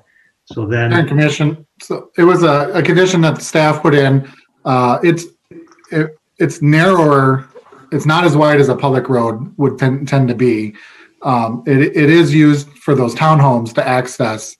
They have to go on Golden Road to be able to access the homes and to get to D or 61. So we're happy to explore it further with the applicant about parking on one side. We'd also likely then would want to add in needing copies of the easement and access declarations because we want to ensure that those townhomes continue to have access because without this private road, they don't have access. Mike, can I just interject one thing? So the private road that from their property to the north and then to 61, that I'm not talking about that part of that road. We're talking about, they don't use, I'm telling you, they go that way. They go out and down in front of the little mall there and they go to the four-way stop. They still can come down that road, but it's very rare that anybody travels through that middle section. It wasn't really, and you guys have all those easements. I mean, it was a pretty complex project during the time. So I'm happy to explore that with you or whatever. I didn't notice that because I'm just talking about parking on one side for, it wouldn't stop anybody from still using it. But I'm happy to, move forward and provide you with that, or I know you have them because I would ask you for them if I needed to find them or my attorney. So are you asking that because you don't have enough parking on site? Well, no, it's not because we're out of parking right now. I mean, with COVID and stuff, we really don't have a huge use for this, but it'll happen with all this snow and everything. So why I'm asking it is just to be able to utilize the parking that we just purchased the Guldens for. So, if we park the employee cars there, because there's hardly any parking at the site to the north, which was the former Venberg site, because they shared with Guldens and they used the middle road.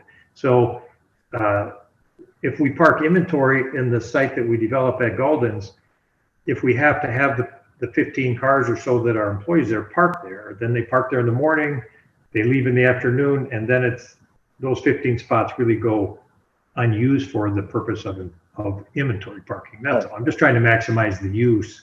Right. That makes sense. It was an expensive piece for that use. Right. Yeah. When you look at square footage. Yeah. So Michael, since that wasn't part of this request, that would have to be worked out with the city and whatever other regulations that would have to be worked through to let them park over there as Steve is asking for. Yeah, correct. Chair and Commission, that's something that I'd specifically, and we can do this before the city council meeting in November. I'd want to make sure our fire department has weighed in because it's not an extra wide road from our standpoint. And so I want to make sure the fire department's going to be okay with parking on one side and being able to maneuver the site or maneuver through that private road. Because granted, yes, it's a private road. The city's not maintaining it, but it is needed and used to access multiple sites. So public safety is going to have an interest in making sure that they're going to be able to get to everything. That's fair. I mean,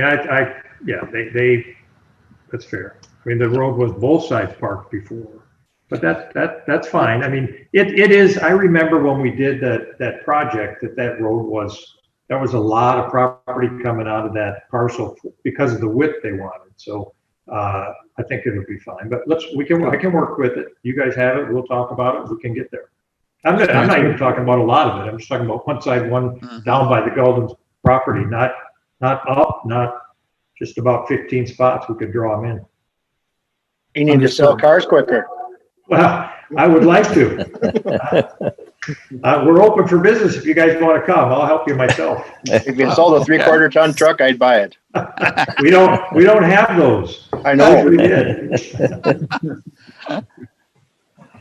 Okay. And there's no more public on this one, right? We already cleared that. So you can close the public hearing. Yeah, we closed that. Thanks, Steve. Well, thank you guys. Thank you. Yes. Thank you. Somebody want to make a motion? Make a motion that we approve. Okay. Did you want to go ahead, Fred? I'll make a motion that we approve this. Fred? Okay. Fred, he's just making a motion. I don't know what kind of motion, but he's made a motion. Made a motion that we approve it. Okay. And the second by Alan, is that what I hear? Yeah, and you too. Go second. Okay. There's been a motion, second by Alan. All those in favor? Aye. Aye. Hearing all ayes. Yes. But this is just a recommendation by us. This goes before the city council on November 9th, right? Correct. Okay. Okay. Thank you, guys. Yep. Thank you. I just just don't like how the chair treats me sometimes, you know. I'm going to find a motion against it. Well, you just come right on over here if you can walk through the snow. We are at number F, new business, proposed North End zone. Yeah, so Chair and Commission, over multiple Planning Commission meetings this summer into the fall, we've been working with the Planning Commission and our consultant Jeff Miller from HKGI on going through the development stages of a North End zoning district. So if you remember at past Planning Commission meetings, we worked in very specific areas talking about standards and potential guidelines. Well, Jeff and his group have taken all that feedback and put it into a whole district for you to take your initial look at. And I'm going to hand it off to Jeff right now to kind of walk through that district and lead the discussion on it. Great, thanks. Thanks, Mike. Can everybody hear me? Yes. Yes. I'll share my screen then. Let's see.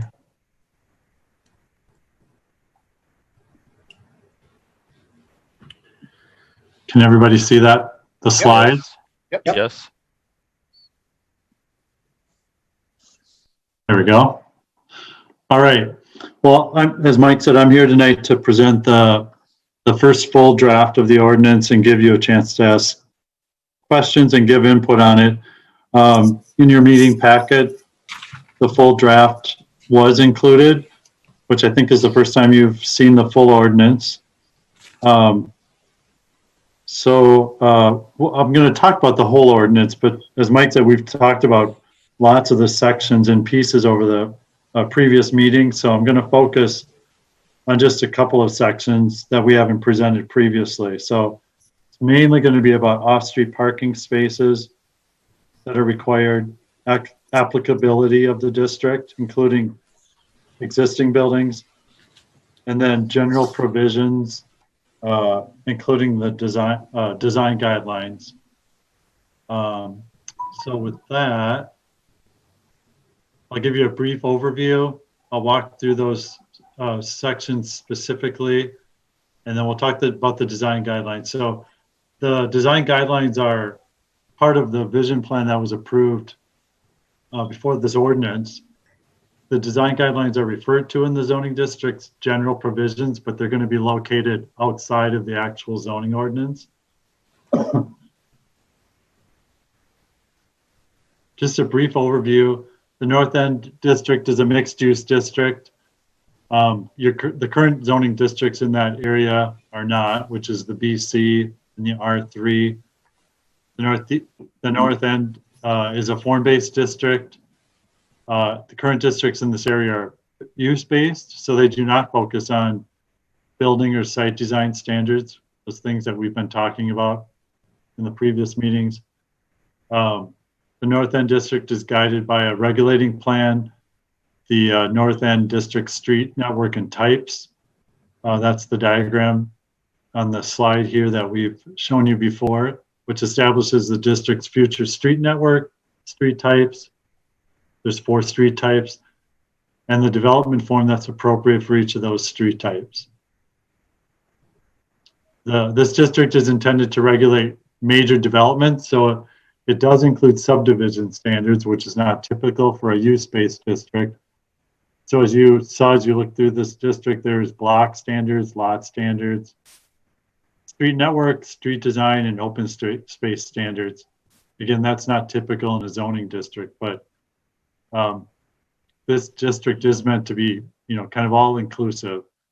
There are some general standards that are not in here, not many, but the regular subdivision standards do come into play in addition to the ones that are in the district.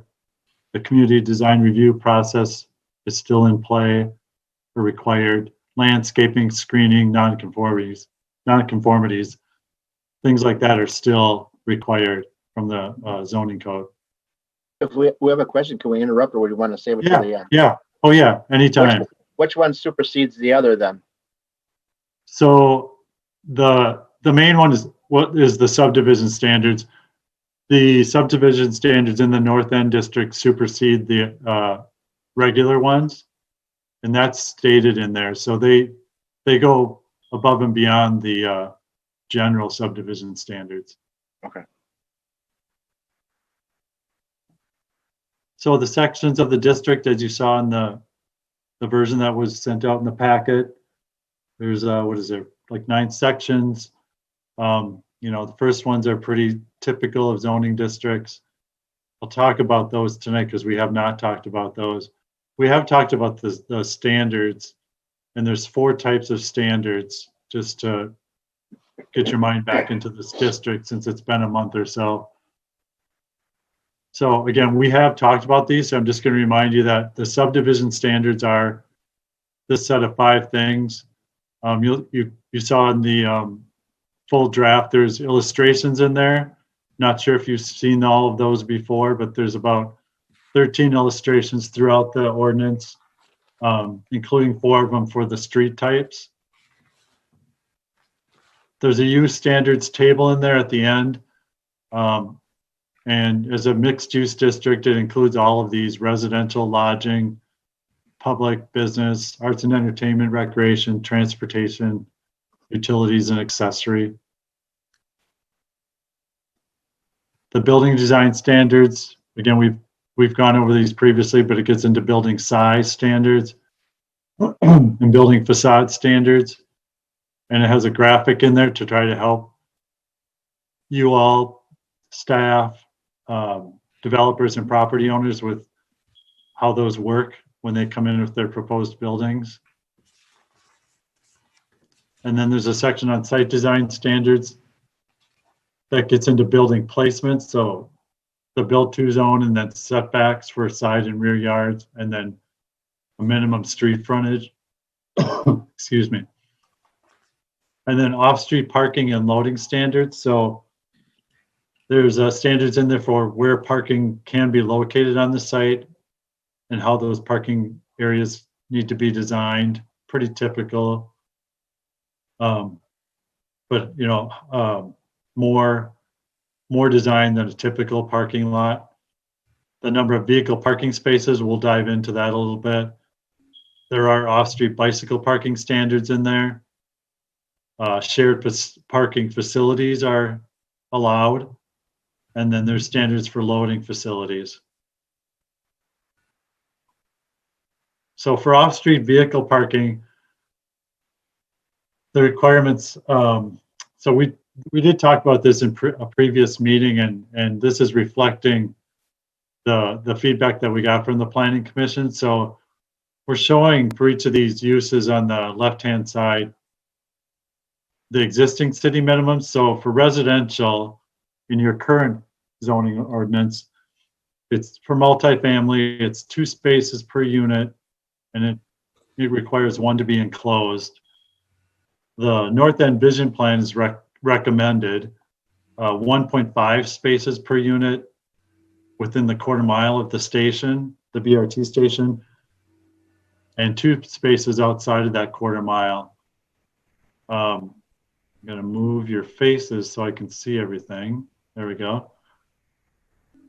What we're recommending is, and I'm sorry, the vision plan recommended a maximum and did not recommend having a minimum. And I know you gave us input on that. So we are recommending a minimum and a maximum. The minimum is a lower number than your current minimum. And then the maximum, we're putting close to what the minimum is in the city overall. So within the quarter mile, we're saying the minimum is 0.5 spaces per unit, and then 2 is the maximum. Outside of that quarter mile, we're saying the minimum's 1, a little bit higher, and then the maximum's 2.5, which is also higher than what the vision plan was recommending.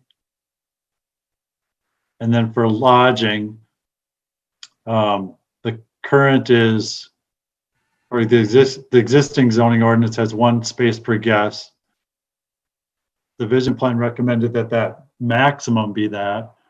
So we're navigating between there and saying that the minimum could be 0.5 and then 1.5 for a maximum. Well, Steve, what am I supposed to do with my other half of my car though if it's only a half? Yeah, that's going to be a problem. If there's only one guest room, that's going to be a problem. Right. And then I'll go to the next page and then we can just talk about all these if you have questions or feedback. So then for business, non-residential uses. So for business, public social health care, arts, entertainment, transportation, the city currently has a minimum of 5 per 1,000 square feet. The plan was recommending a maximum of 3 per 1,000. And we heard you that's too low. So what we're recommending is a minimum of 1 space per 1,000 and then a maximum of 5. Is that possible? Which one? The 1 space per 1,000. It's possible. Yeah. What do you mean? Minimum, yeah. Yeah. So if you had 10,000 square feet, you'd have 100 cars, right? No, 10 spaces if you have 10,000 square 10 feet. spaces.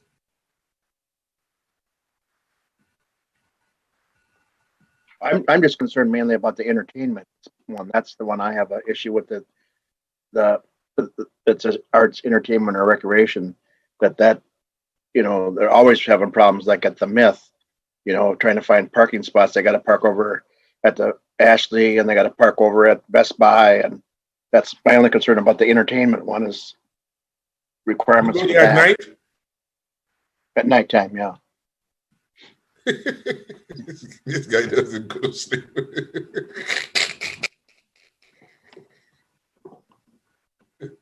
So when you say that, you're saying you'd like the minimum to be higher? I would think so, because I just concerned about the parking has always been an issue with that. I mean, it was, I don't know what the square footage is of the Myth, and with that, they still don't even have enough parking spots. Yeah, I mean, that minimum is low.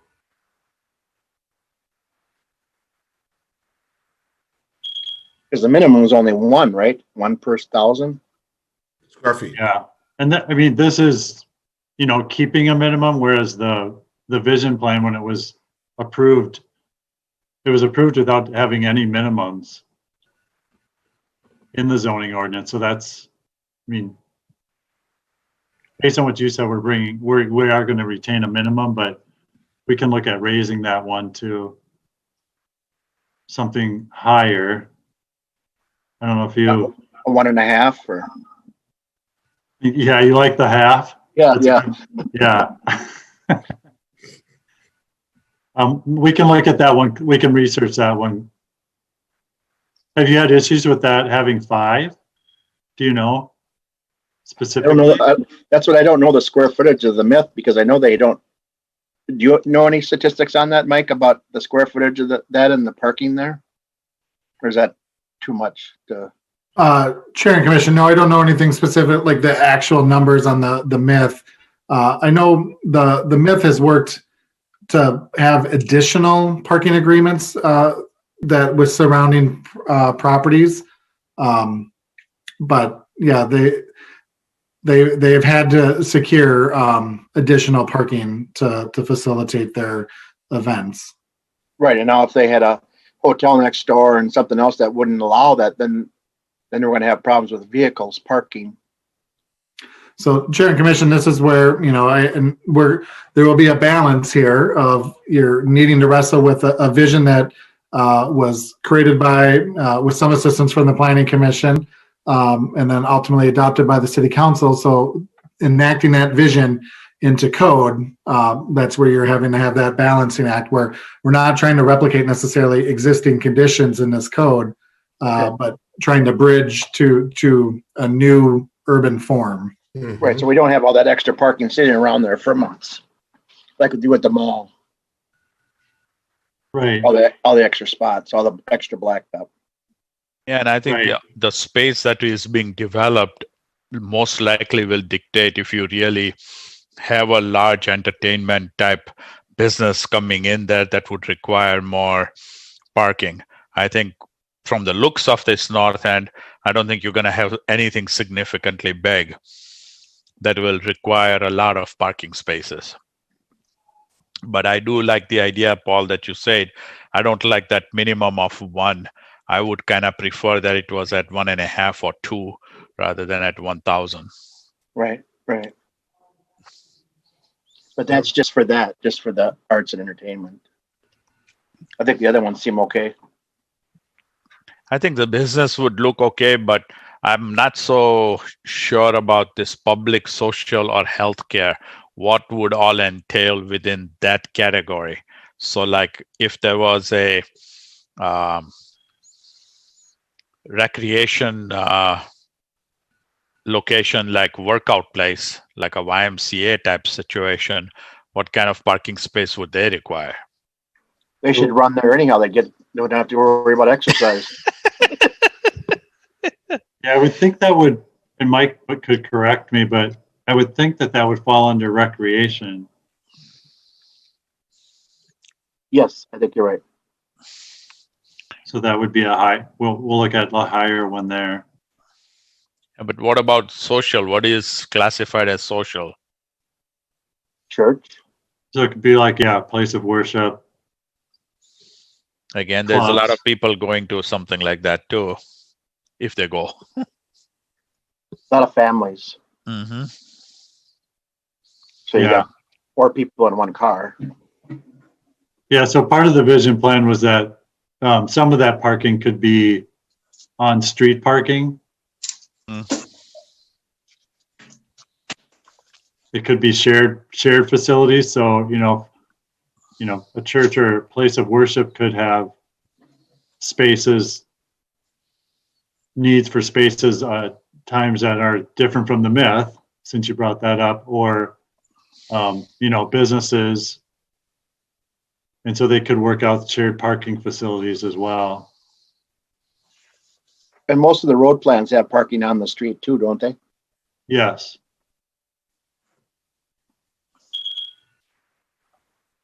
But we could look at that one if you think that one might warrant a little higher number. On the minimum, you mean? Yeah, on the minimum. Yeah. I guess it wouldn't hurt to check into it. We don't want to run short.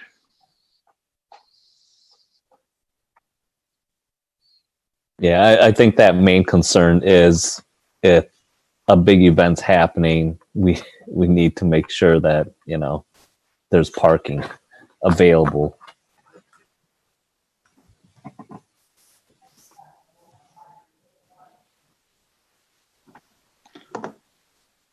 In residential, any questions about that? Why did they eliminate the one enclosed and no requirements on that? Is that just something so they don't have to have a garage then, that we're okay with no garages, or?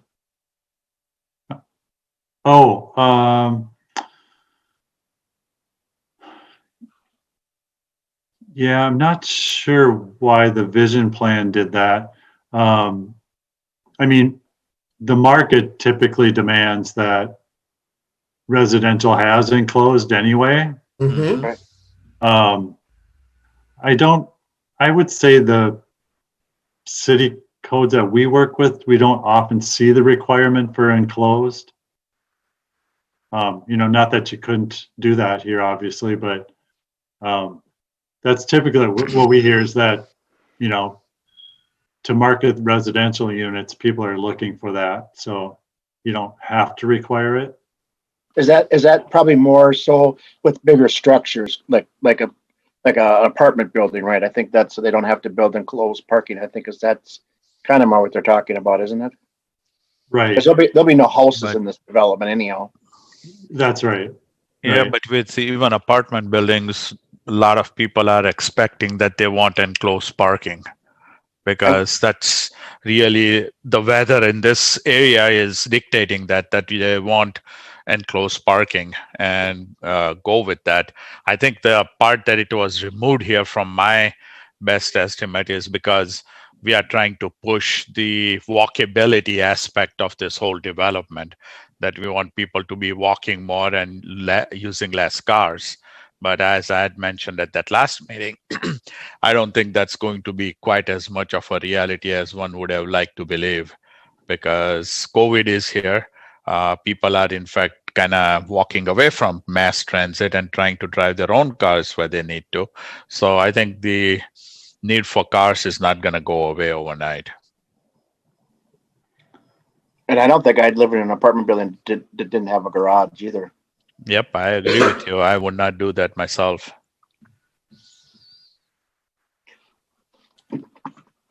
Yeah, so I think, we're trying to reflect to what you said this at your last meeting too, is there is a minimum requirement, and we did raise the maximum. So, these maximums are closer, a little bit higher than your minimums today. And what we've heard from other cities is for multifamily residential, a lot of cities are going lower than 2. I would say a lot of cities are going down to 1 or 1.5 for their minimums. So, these minimums may be even more aggressive than that because they're in a transit-oriented development area, but the maximums are, allowing them to be more. So if they're building units that really don't need that much parking, they don't have to. Well, I don't think we're concerned as much about the parking as much as having something that says that it should be enclosed. Part of that should be enclosed. Okay. It's not the numbers aren't the big key, is just having availability that we're telling these builders that we want to have some enclosed. You're just not going to build a parking lot out in the yard and expect people to park there. Okay. All right. We will look at that as well then.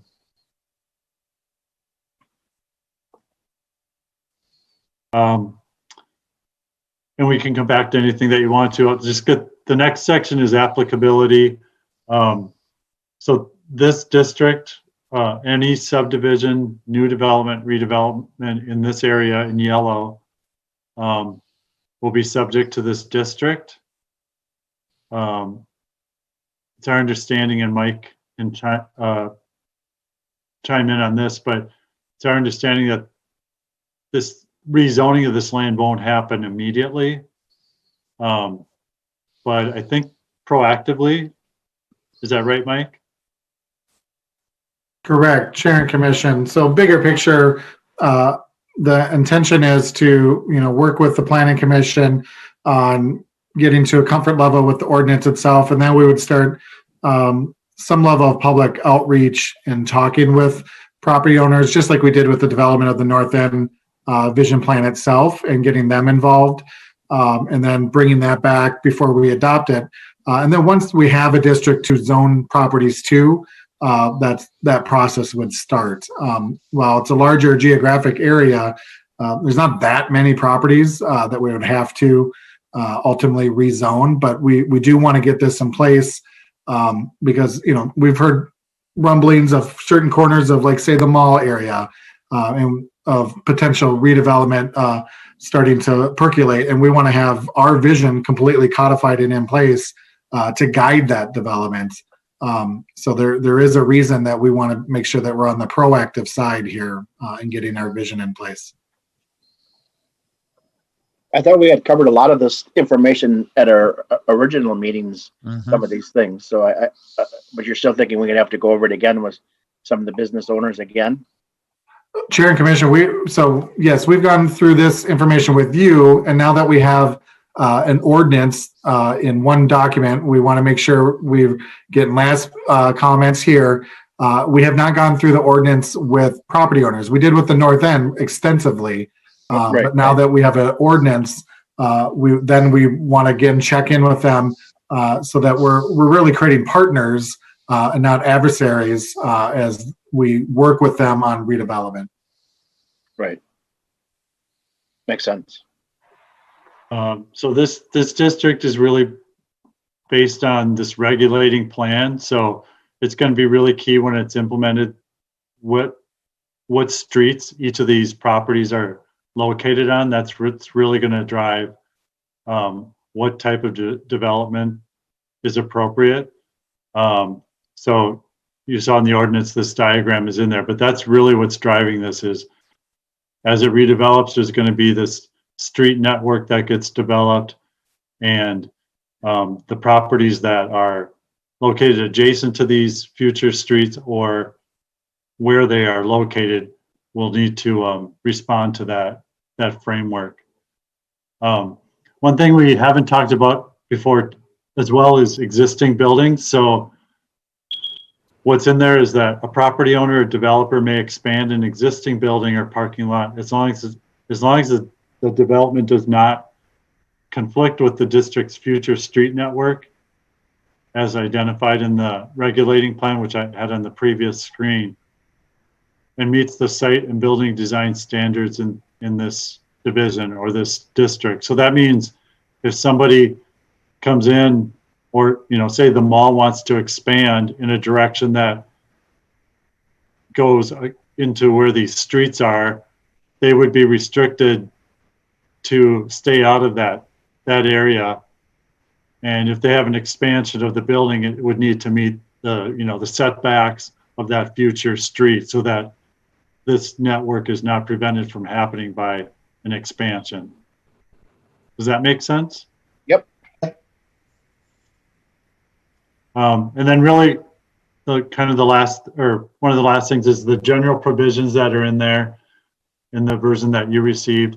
This district is meant to be more of a standalone set of standards and procedures. As you know, for instance, the BC district, which is what most of this land is zoned today, pretty much has just permitted uses and conditional uses. And then any dimensional standards are in a different section, and they're actually kind of minimal.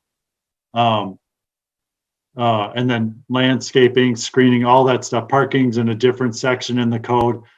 The idea with the form-based district here is that it's mostly in one place, and it's kind of a one-stop place for developers and property owners to look at what kind of development they can do. Non-conformities, those regulations are still fully applicable to existing structures that are there today. Excuse me.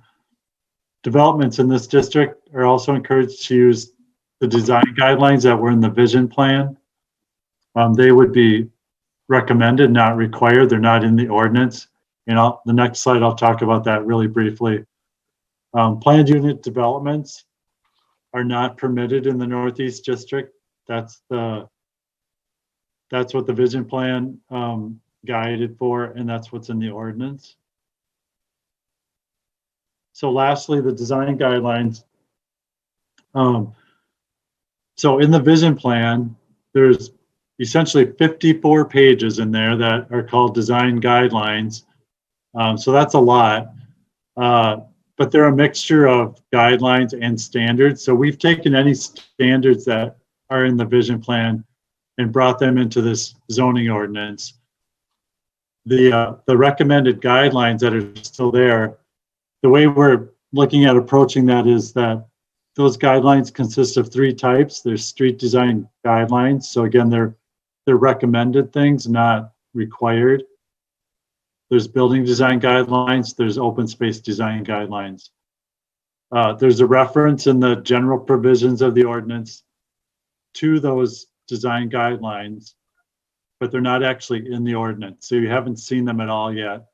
And the recommendation is that there's a separate design guidelines document that's created so that developers can use that when they come in to do their development. And we haven't created that yet. But in looking at what's in the vision plan today, we don't think that pulling out 54 pages and saying, look at this, developer, is probably going to work very well. So we've been working with staff on how we create something that's much more usable. The good thing is the guidelines are there. They don't need to be created or written. They just need to be put into a format that is easy to use for property owners, developers, the planning commission, and staff. So the more pictures, the better. And there's lots of pictures that we can use from the vision plan. Yeah. So for you to adopt this ordinance, doesn't require that these design guidelines be completed. I think that's where we landed, right? Right, Mike? Correct. So if they're just guidelines, what keeps them from not going way off skew and doing something else? So again, they're all in the vision plan that has already been approved or adopted. So it's not us creating something that doesn't exist today. The process would be, or what we think the process would be, is to actually just take all those design guidelines, which we've started to do. We know there's, for instance, about 100 of them, and probably going through and scrutinizing them, like we did with the standards in the vision plan. So some of the standards in the vision plan, as we actually wrote the ordinance, maybe quite didn't make sense or weren't needed or needed to be reworded. So we've gone through that process, and now we have an ordinance. We have to do a similar thing with the guidelines. The easier thing, I think, with the guidelines is that they're recommended or encouraged. You don't have to have specific numbers or standards that, excuse me, make sense. They're meant to be more aspirational or guiding. So, you can look at the vision plan today and see what they are. So that still doesn't mean they have to abide by it then, if it's just a guideline, right? Unless it becomes an ordinance. Right. It doesn't become an ordinance. It's just meant to be a tool that tells them this is what you'd like them to do in addition to the standards. Okay. And Chair and Commissioner, I jump in. I mean, part of the logic and thinking behind that is, especially in this time as we're transitioning, is that we don't want to be preventing development as well. So if we came in with, A to Z, everything that was in the plan as codified requirements, we might not get the momentum of development that we would like to see. So I think part of the thought is starting the ordinance with what we're showing you today, and ordinances can be looked at again. And so as we get further down the road, say development does have that momentum, and we can start looking at other elements to work on, potentially improve. The ordinance can be breathing and living documents. So this is just kind of step one after the vision plan where we think we should land. And condense it down. Yeah, but so Michael, if we keep this still as guidelines, the example that was used earlier about the cross section of two potential streets, and somebody wants to build in that area, if you didn't have a ordinance, then they would say, well, it's just recommended. We are going to bring 10 jobs or $10 million or whatever to the community, so we want to go ahead and build it. How are we going to stop something like that? Yeah, I can address that. So that example, so everything except for this slide right here that I talked about tonight will be in the ordinance, and it will be required. So they will be required to an existing building that wants to expand or build in a parking lot, for example, will be required not to build where future streets are going to be. Okay. So that won't be a guideline. That will be a requirement in the ordinance. Okay, good. That's why it's a form based. Yep, that's Right. the form base. Yeah. Right. I guess where there's a break here too was, why did we not give them any credit for green space for parks things? What was I read that too. I'm not sure what page that was on. It's form based. Period. I'm sorry, could you say that again? There was a spot in here where it talked about we weren't going to give them any credit if they were required to put green space on their property. Sometimes how they get some type of credit. I'm not sure what the credit's called, but they get some type of. Do you know what I'm talking about, Mike?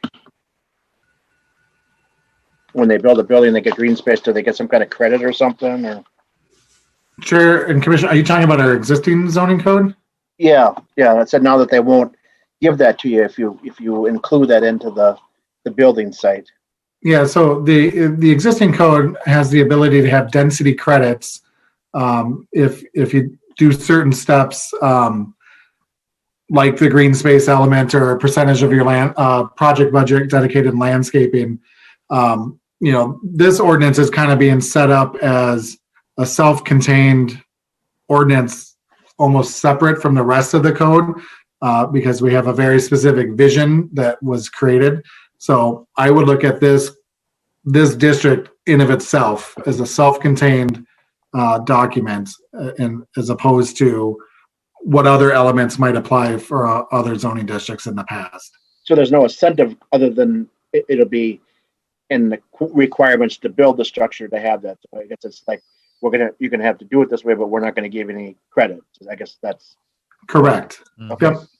I mean, but the areas of the city chair and commission that we require that we would give you, I mean, the only incentive is to get density credits, to increase the amount of density you have on a site. And in those parts of the city where that could happen, you're still not getting to the density that is allowed in this district. Okay. So the what we're trying to lead them to is not the same situation. Okay, I understand now. Go ahead, Jeff. That's all I have as far as presentation. So are there other questions or feedback that you have tonight?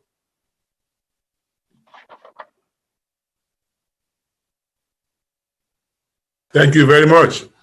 Yeah, I think it looks good. Great. Well, I think, Mike, I think the next step for the planning commission is a joint meeting. Is that right? Chair and commission, so yeah, a couple things that we're thinking about in terms of next steps. I already mentioned the business outreach, business property owner outreach. We're also trying to figure out ways potentially to loop in both the planning commission and the former working group that worked on the North End Vision plans, to again just make sure they know how things are progressing and getting implemented, as well as looping in the city council to all the work that's been done and where the direction we're going. So how those things are going to land sequentially, as we're coming up at the end of the year, and how we do it effectively in the pandemic environment. We're still figuring out those next pieces, but we want to keep things moving forward, and but be sure to actively engage all those groups and parties that I mentioned, so that again everyone has a chance to have their hand in the development of this ordinance. Okay. Is there What's the timetable on that? I'm sorry, Alan? So what's the timetable of what Mike just said? Are we talking about what time, what timing, even though you want all those people together? Yep. Chair and commission, realistically, we're not adopting this ordinance. The city's not until early next year, because, we want to do all those things that I just mentioned, plus bring it back to you for formal. We're not asking for action tonight, but we have to bring it back for obviously a public hearing and asking for you to make a recommendation that gets forwarded to the council. But all those things need to happen before that. And we know that December, even in the best of times, is generally a month that we aren't able to hold effective meetings or get a lot of participation. So we're kind of looking at 1 month for the rest of this year to do this outreach, plus bleed in then to January. So it's going to be late winter, early spring until we probably wrap this up. Okay. You don't foresee any developments coming along in that area in the near future, real close, right? There's nothing imminent that we are aware of, but sometimes we're the last to know. And the city does have some tools if we think that there's going to be something really counter active to what this development plan is. The ultimate tools, the city could set a moratorium on development. We're not looking at that. That hasn't really come up in conversation. I'm just saying as general, that's a tool that the city has. But we've been conversing with property owners and potential development partners already. So we feel like we have a fair sense on where things are at right now. And so I'm not overly concerned that some huge development's going to come in and run counter to this vision. But this isn't the rule of the zoning code right now for this district. So there's different standards, but we have to balance and making sure that again, we want property owners and all these interested parties to be part of this development, and again, not create any ill will where now we're working against them. So we want to put in that legwork, and it does take some time. But you still have a little control if something did come along, which is good. Yep. Great. Well, thanks for your time. We'll be talking again, I'm sure. Thanks. All right. Jeff. Thank you very much, Jeff. All right. Have a good night. Thank you. Have a good night. Thank you.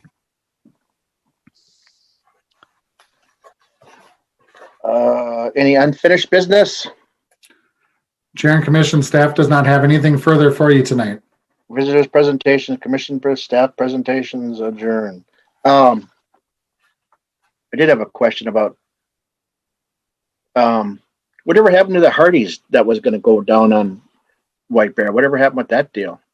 Obviously hasn't gone forward. They still own the property, the group that wanted to do that, so they do own it. But you know, there's nothing moving forward at this point. And the retirement home or by States North, nothing's going on there yet either. Yeah, and unfortunately, it sounds like that project might not move forward. Okay.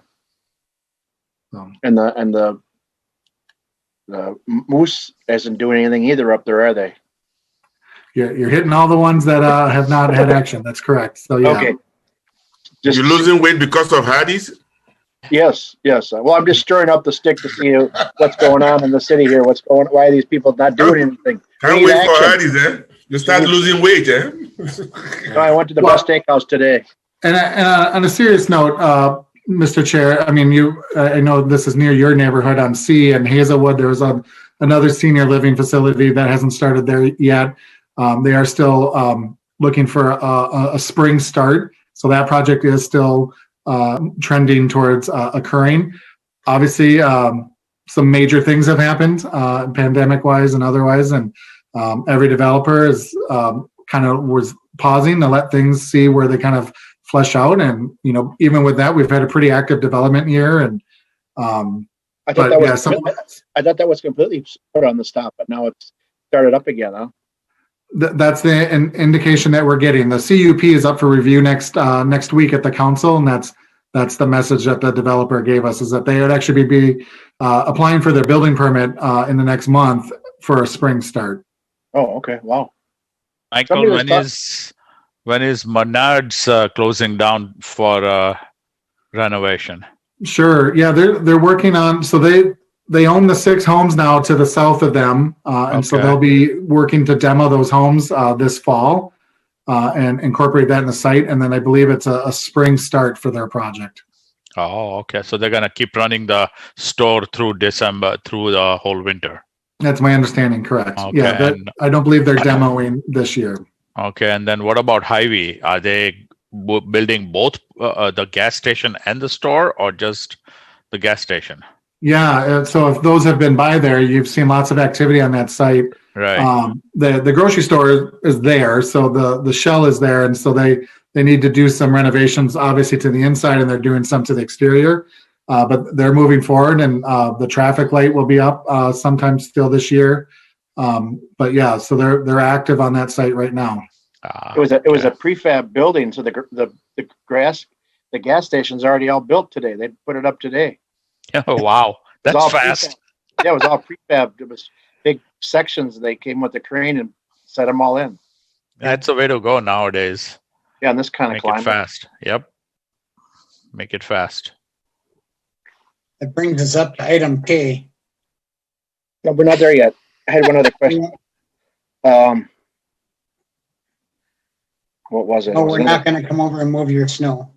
Well, I'm coming down to your house to put a big blob in front of your door. Now, there was another building that was supposed to be going on. Oh, no, it was a park. Somebody told me they wanted to decommission a park. Have you heard anything about that? Chair and Commission? No, I have not. Okay. Yeah, I heard that through the grapevine somewhere. They're talking about it, but it's fake news. I heard. So. It's fake news. Fake news. Fake news. Anybody else have anything then? I guess we're all done. John, anything? Lou? Alan, you gonna want to live in one of those houses over there by Menards, or? when Ivy opens, you might need a passport before you get to that area, you know? Yeah. Yeah. Oh, I make a motion, we adjourn. Good night, everybody. Thanks. Good night. Good night. Thank you, everyone. Bye. Bye. All right.